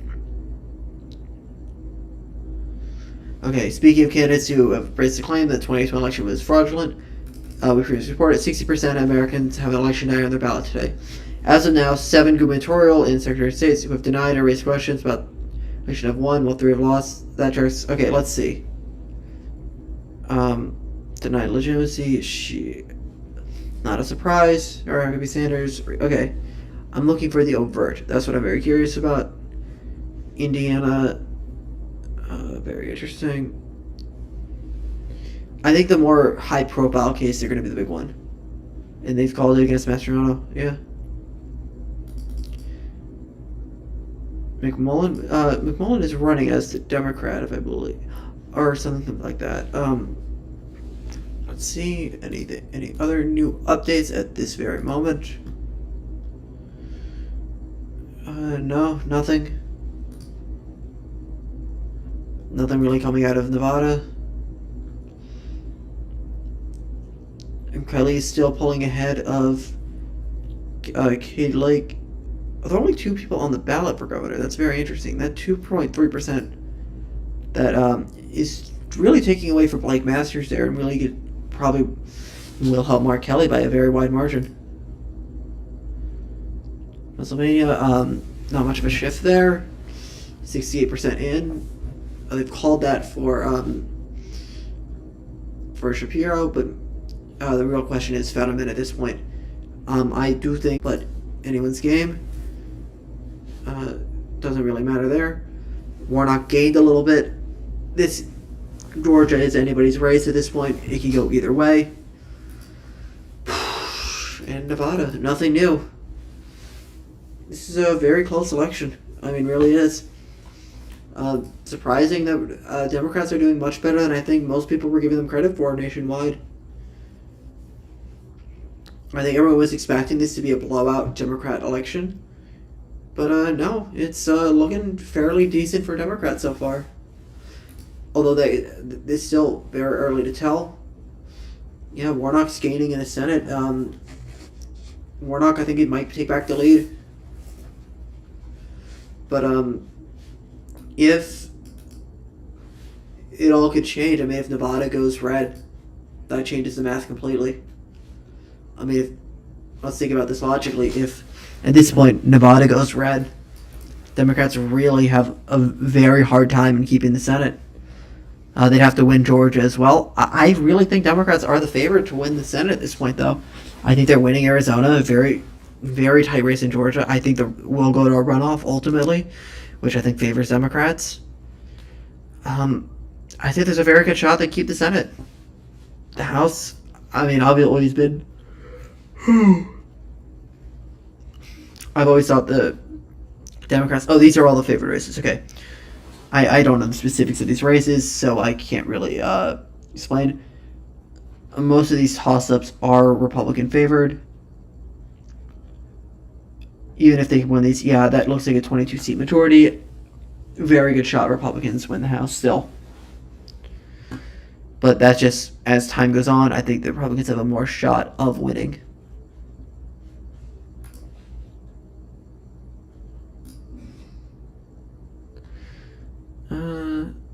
No, nothing new. Okay, oh, there we go. Polls closed in California 20 minutes ago, but nobody should be holding on their breath. Democrats expected around the table at the state level, and yeah, Democrats are winning the California Senate race. Not very much a surprise. Okay, yes, in 2 different elections, one had finished 2 months of term. Okay, that's not a surprise. Only a few House races were following. They're mostly in Southern California. Yep, as I mentioned very early on, if you remember that. Yeah. But some of the, yeah, we're not expecting much of a big difference. But there's still a few House races in California that are going to be very impactful. If the House comes down to a very small margin, that could be a very big deal, but I still not sure. Okay, New York ballot, 54% of the expected vote in the governor's race. Horses held in surge. Okay, yeah, things, I think, Holt will win. Santos in New York's 3rd District is someone who, okay, I'm just gonna look up Santos. Okay, see, okay, neck and neck between George Santos, okay, and Robert Zeman, with Santos in the lead. That's a bit, okay. George Turner Representative, Democrat gave a seat to run against Kathy Hooch in the gubernatorial primary. Santos is making his, second run for the seat. After losing, okay. So Santos is currently in the lead. That's interesting.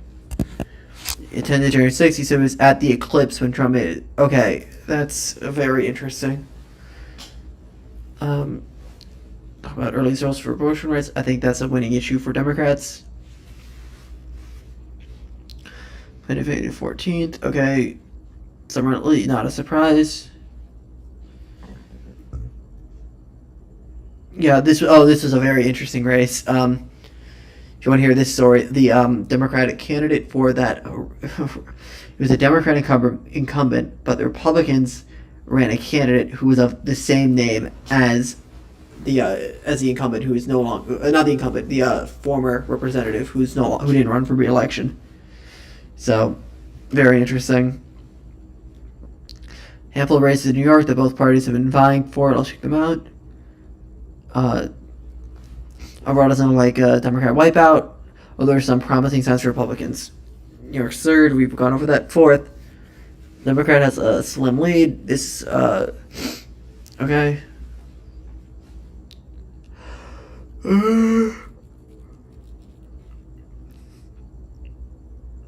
Yeah, very interesting. A lot of these things, a lot of these races.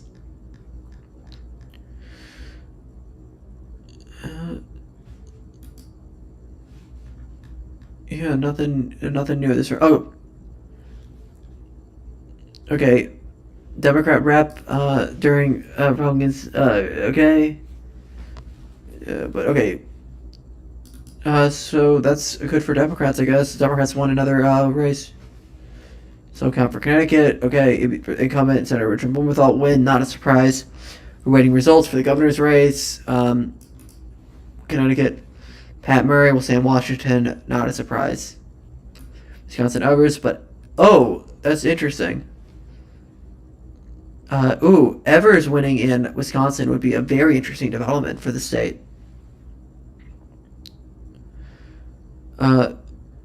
Okay, and keep an eye on another important pair. Senator Governor's race, Wisconsin to the top of the list. I've been writing off Wisconsin this whole night. Let's see what they have to say. In the governor's race, Democratic incumbent Tony Evers leads Republican Tim Michels by 3, 51 to 48. Senate race, Johnson leads by 1 point.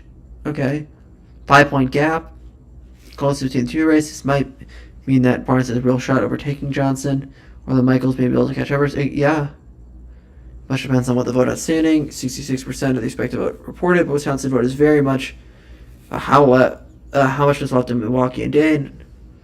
Okay, good news, Republican, that much of the Danes County's vote is in, but Democrats can still pin their hopes on the fact that just 57% is in Milwaukee as expected. Okay, so that can go either way. Another call for Senate. Okay, who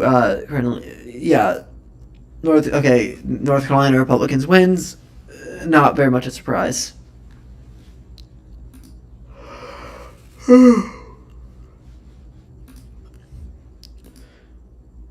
And they've increased the Republicans' shot of winning the House. And they're giving a really good shot for Fetterman winning.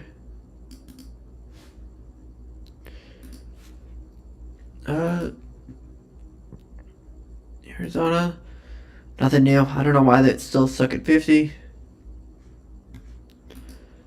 Pennsylvania, Fetterman's keep gaining his lead. I'm very bullish on Fetterman winning at this point. ABC, I know, called the governor's race for Shapiro.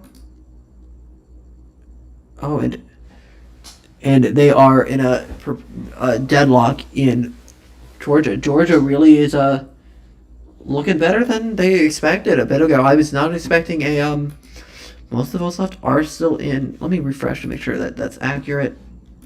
What's left? Fulton County, a lot of the votes. Let's check out Gwinn County. Gwinn County is a very Democrat area. I mean, Warnock could pull this out with a win for sure. Kemp, we all knew he was going to win. And still nothing out of Nevada. We need nothing. We need information from Nevada, which is one of the most important races still left undecided for the night.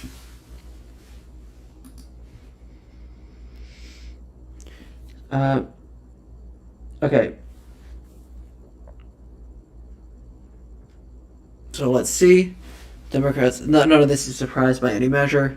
50-50. Okay. Connecticut. Yeah, not a surprise. Virginia second. We have 4 House seats. Okay. We have 4 House seats the Democrats have lost. Second used to be a highly competitive prior to restriction, but new partisan lines now mean the Republican redistricting to an R+6 lean. Okay, not very much a surprise. We all knew Republicans were going to pick up seats. They're probably going to still win the House for sure. I mean, I think we're all expecting a Republican House win, but Democrats, I think, are doing much better than they thought.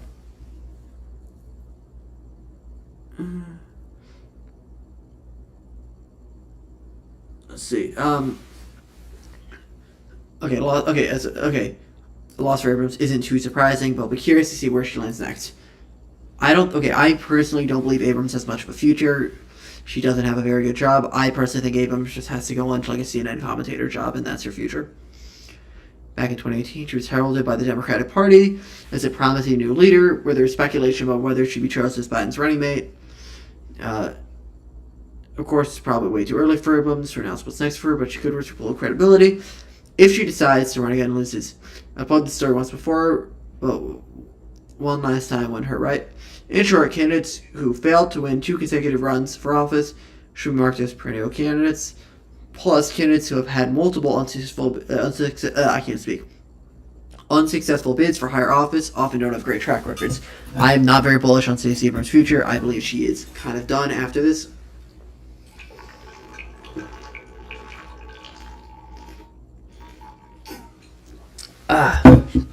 Good old water. Johnson leads Barnes 54-49. This really hasn't been a lot of split-taking vote in Wisconsin, but they're tiny bit maybe enough for a Democrat win for governor and Republican win for Senate. That's kind of... let me check out the specifics of that race, because I personally have not actually been following Wisconsin at all tonight. Okay. No results on when the rest of the vote is. I still think the vote is going to lean towards Johnson.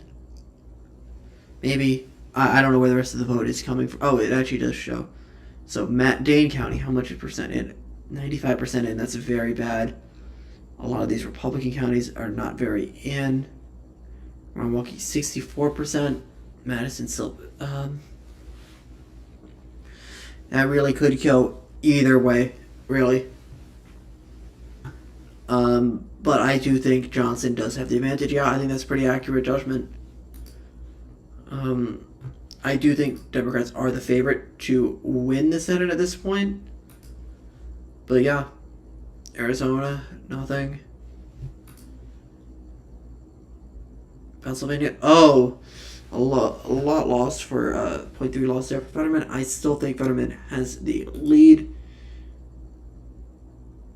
No, nothing there. Okay, Fetterman I still think is probably going to win this. But yeah, that's a down 0.3 is a very close. They've called that governor. I don't even know why I keep looking. Georgia, they're completely tied up. It's looking better for Warnock by the minute. And nothing out of Nevada yet. Nevada been saying this forever. We need Nevada news.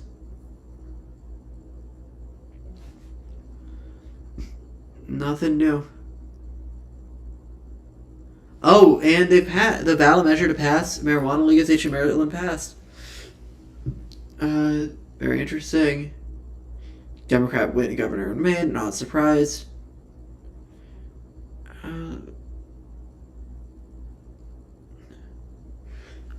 More and more throughout the night, it's looking pretty good for Democrats.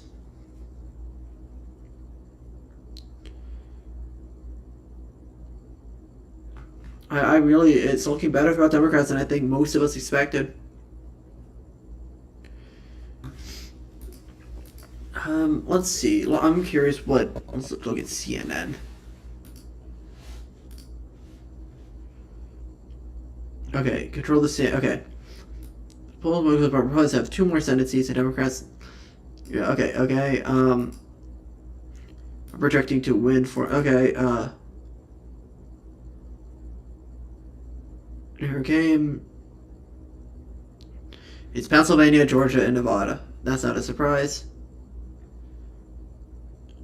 No, I don't think they have any updates here that are very surprising. There, the governor races. They have not called anything for Nevada. Nevada's just not even out yet. House, I don't know. It seems like most not really flipped as many as you'd expect at this point. I think we just need to find out more about the specifics. Pennsylvania, Fetterman gains, not there. Okay.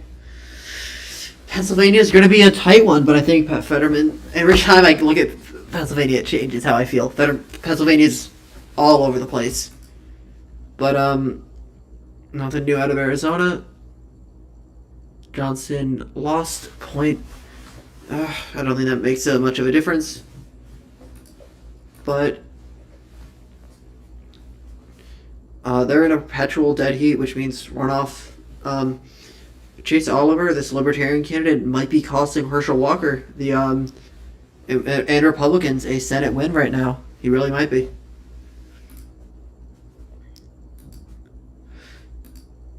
None of this is super here.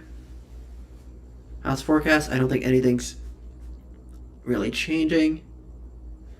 I think Republicans are going to have a very slim majority in the House. What's that, picking up about 10 seats? This is really, this is not by any measure, this really isn't going to be a wave Republican election. If Republicans do win the House, they're going to have an extremely, not extremely, but a very small majority, which is, I think, much less so than I think people were expecting, because we'll scroll back over to the 2022 election, 2020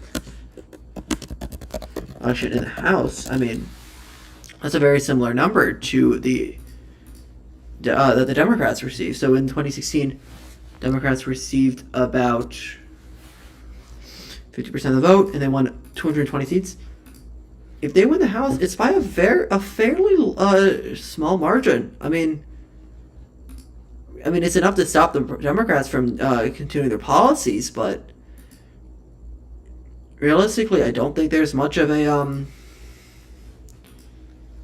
don't think there's anything really that is just not a very big House win, really.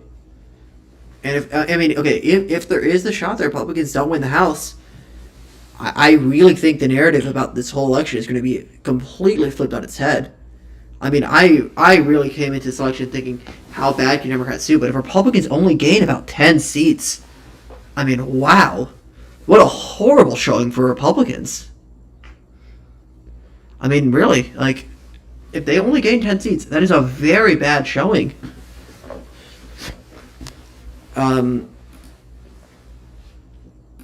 Wisconsin, Wisconsin's going to be tight. Arizona, my money's on Kelly. I think Kelly's a very strong candidate. I think Fetterman's winning. Georgia can go either way. Let's update my map. So, Pennsylvania, I think at this point I'll put Pennsylvania. That's there. Let me update it to what they've called. They've called all of these. And they've called New Hampshire. They've called Florida. So we just have Wisconsin, Georgia, Pennsylvania. I believe, did they call Colorado yet? Let's see. Yeah, they've called Colorado. And they've called Washington. So all we have left is Arizona, Nevada. Nevada, I need to see something on Nevada before I can make any judgments. Georgia is real. I could actually, at this point, I'm bold enough to go tilt Democrat. I think they're picking up one in the Senate. I'm really bullish on Democrat Senate chances. Just much more surprising. Okay, for my viewers, we're going for 20 more minutes tonight. And then, yeah. And I mean, if Democrats could somehow pull out the victory in Wisconsin, I don't think they are, but that, I mean, it's still a possibility. I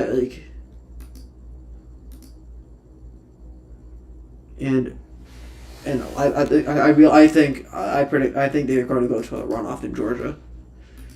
But I think that benefits them. I really do. I'm very bold. I feel very much better about this election cycle than I thought I would be tonight.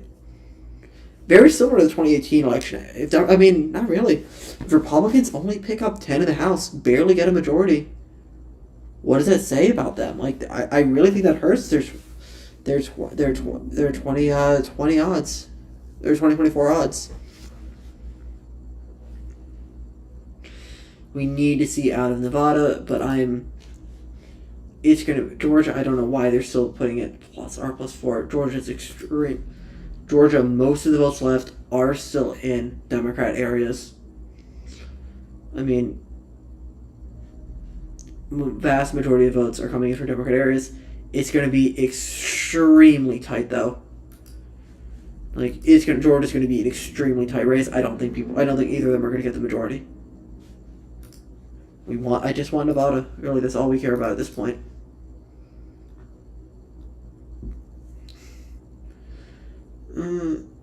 Pat Murray will win. Oh, okay. We've already read this. Okay, can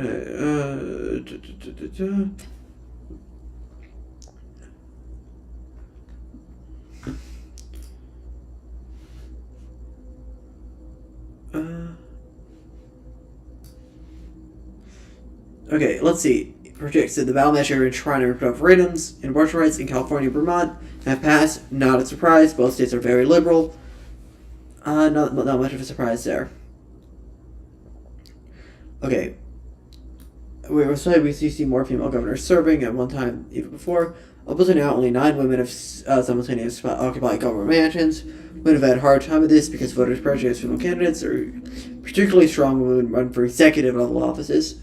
Several decades of social science have found that voters are more comfortable electing women when they run part of a group. So, okay, yeah, that's interesting. That's very interesting. Oh, that is very big. Tim Michaels might be conceding to Tony Evers, which would be a very big win for Democrats in that state. Very surprising. Going into tonight, there were 10 states with governors from the party that didn't win an election. With Maryland and I think Democrats, the numbers momentarily on to 8. Looking great from a host of states to bring it back up.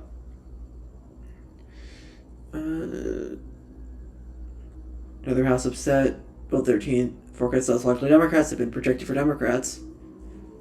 Wow. Okay.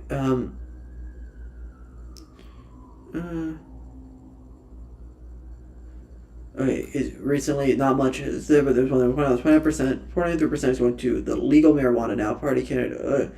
Conservative groups have been urging to vote for it in living memory. Party in this church also died before the election, but okay. Maybe, okay, so that's a good thing for Democrats, I understand. That's a very strange situation. First, upsets of the night. Democrat will win Ohio. Oh, wow. Texas Attorney General Ted Paxton, that's not a surprise. Not a surprise there. This is so far looking to be a very good night for Democrats so far.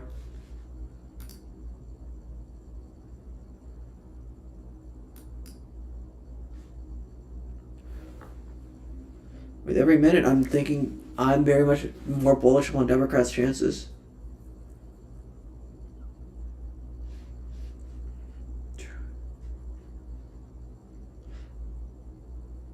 I still think Republicans are the favorite to win the House, but yeah, it's very close.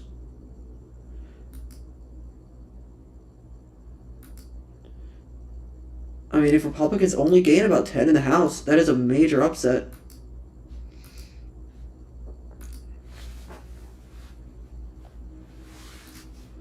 I mean, I was really going into this thinking, how bad can Democrats do? And it looks like they're doing better than expected. Just on all of his remarks that when all the ballots counted, he believes he'll win. He knows something about extended counts. His primary win was only affirmed weeks after the primary. Maybe. I mean, we'll see. I don't know. That's just talking to a crowd. But that's going to be a very tight race. I actually am. I don't believe Oz is going to win. I think he is wrong about this. I do believe that Fetterman will win in Pennsylvania ultimately. And more votes for Ron Johnson. I do think Ron Johnson is going to ultimately win. I think Republicans are still going to win the House, but by a very small margin. Which, realistically, if you think about it logically, that's probably going to be better for Democrats. I mean, if they held the House, something that's going to motivate Republicans more in 2024, or it could go the other way around, claiming Democrats are more successful than they expected. This is the Republican wave. This is not a Republican wave election by any measure. But this is nowhere near a huge R plus 40 in the House. They're going to gain 10 probably. Not a huge win. And they believe the Democrats stopped the supermajority in North Carolina. That's actually pretty good for Democrats. With half the expected votes were paid, and Democrats won both House seats. We'll see.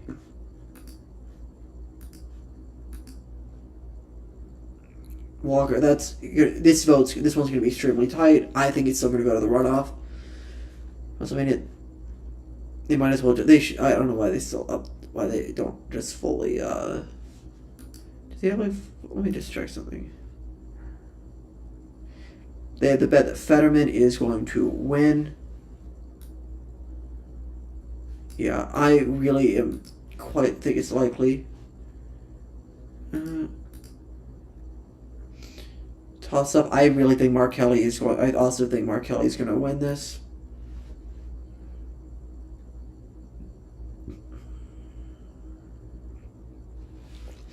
I just want I've been saying this forever now. We need Nevada.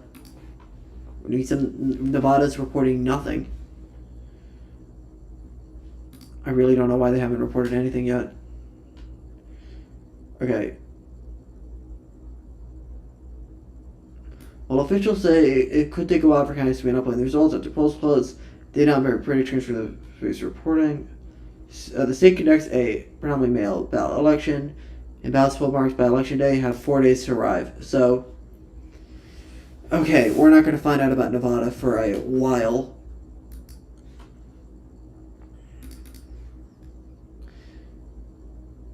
In the House and Senate, okay, let's see. House race. They've flipped one. Democrats, this is a surprising win for Democrats.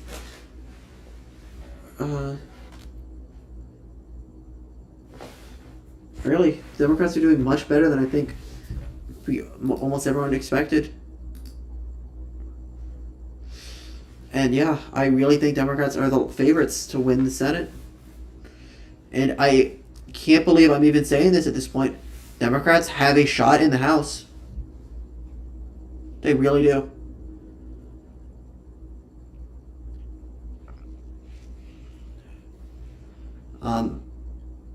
Yeah. Like, they're giving a 61, like, this is going to be a very tight election. Still, but yeah, this is not the red wave. Like, this is by no means a red wave election, which is nothing new there. Walker gained plus 0.2 there. I still think he's going to run into a runoff, but I'm surprised he's gaining more considering most of the votes coming out. Let me check out Gwent County. Gwent County is, yeah, that's a very Democrat county. Maybe they're finishing up before they finish up. I don't know. I know people always complain about Fulton County. Yeah, it's like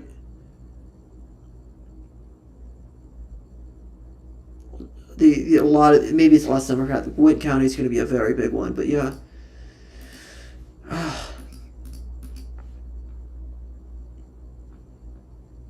Let's see. Okay. After 2020 election, I promised myself to think of 4 final elections. I put way down polls. Okay. Roy Cooper's successfully. Okay. With half expected vote. Oh, Democrats. Okay. Let's see. Anything on the betting market? Did they update that?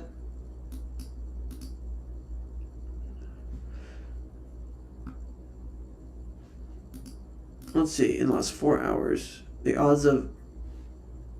It's been. Oh, since. Okay. I'll say it's been relatively stable. Okay. I'm very bullish on Democrats keeping the Senate at this point. They give Warnock the advantage, which I think is true with the runoff. I think Kelly's winning. Fetterman, I'm very bullish on. Wow.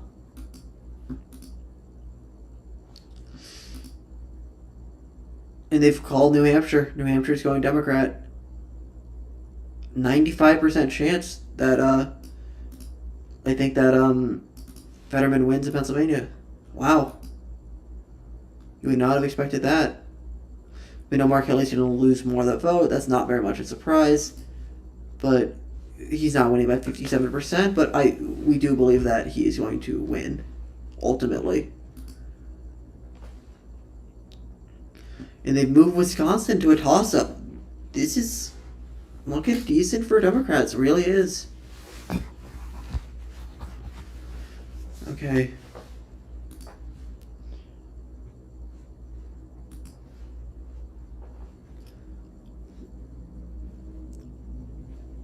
Okay.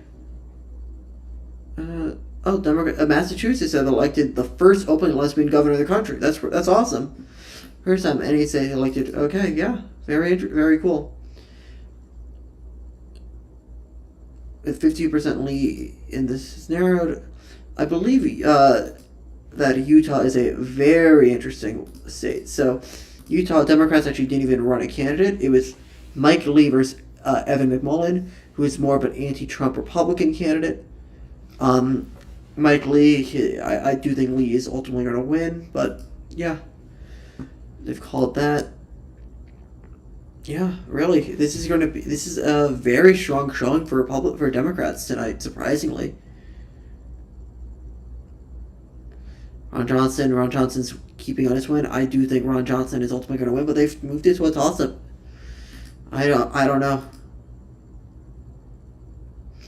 Fetterman, I think Fetterman has it. Georgia, I still think Georgia, I think he's still going to go to the runoff. Nevada, I just been wanting Nevada forever. There we go. Okay. The court has filed a lawsuit in Nevada to keep polling places open longer, citing long lines and delays in some polling places in Clark County because some ballot printers ran out of paper. These require machines to be replaced entirely, in which some locations took up to 2 hours to go to the campaign. The campaign cited a lawsuit and polling location must be open for 12 hours. I don't know how that's going to go. Is Cortez Masto the Democrat or the Republican candidate, actually? The Democrat candidate. Okay, I couldn't tell you either way. We'll see about that.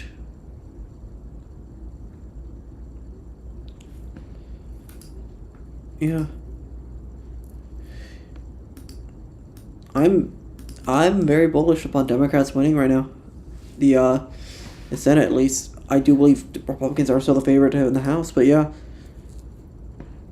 If they gain on their Senate majority lead, that is an extremely good showing for a party that I really didn't think had very much momentum at all.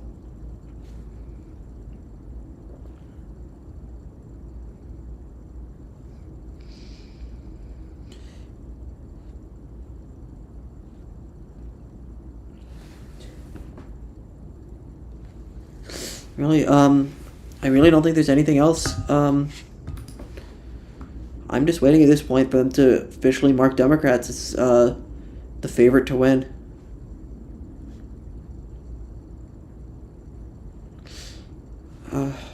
Nevada's still very tight.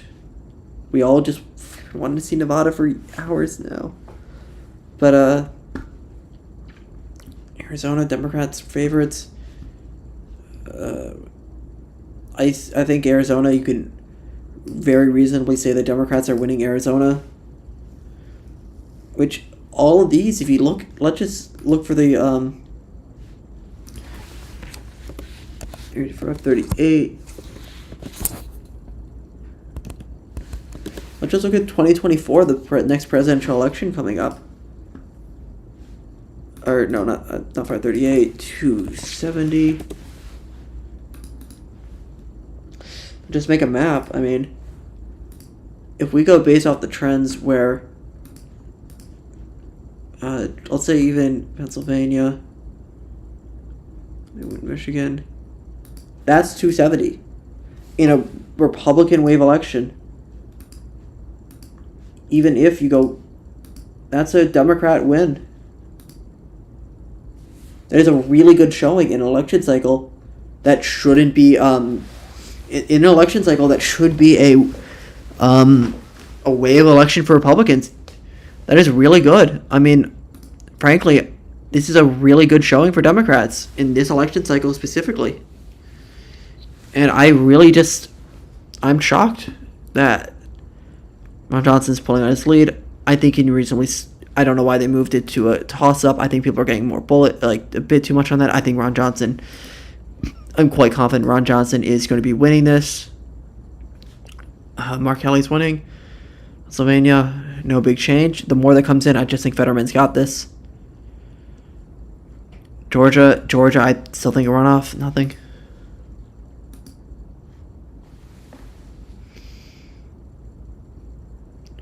Okay, there are 14 secretaries where the election denier doesn't really matter. New Mexico, not going Democrat, not a surprise. We'll see how this goes. I am very bullish on the Democrats' win. Finally, more votes out of Arizona. Who cares? That wasn't much of a change. Nothing. We're going to go for another 3 more minutes, and then we'll be signing off. Okay, it's taking a minute. It's taking into account ballots in Arizona as expected right now in the Senate race. 50 expected reporting. It's gained a lead over Trump-backed Mark Kelly, Libertarian pulling a 2 in the governor's race. As I mentioned earlier, we're expecting these races to tighten in as more same-day battles, which lean red or tailed. These healthy leads are a good sign for Democrats. They need to pull ahead and fend off GOP surge from like some tallies. I'm very optimistic about Mark Kelly's odds.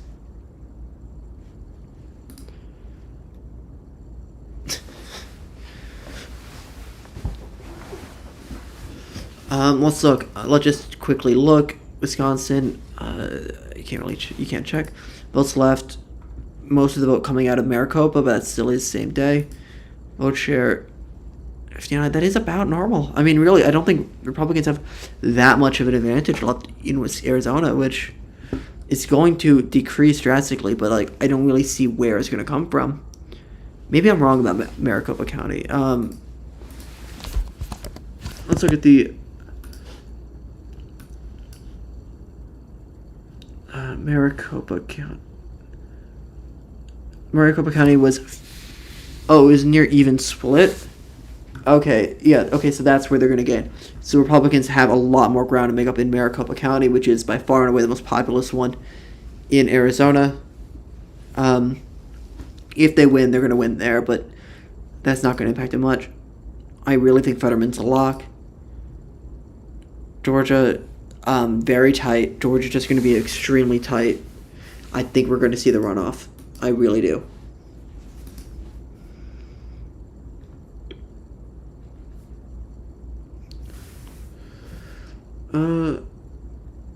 No. Let's see. Jersey can going forward. 86% reporting. Damn. New York Times has a very likely favorable in Pennsylvania, and if you look at the outstanding vote, you can see why he's already ahead, and by far more outstanding vote in Philadelphia. Yeah, I'm very much bullish on Philadelphia. Yeah. Okay. Oops. America. I think that's it. Okay, one more minute. I think that's been a pretty good election night coverage from America's most trusted news anchor, your own Jacob Nissan. Now, hold on, enjoy, and stay sharp, America.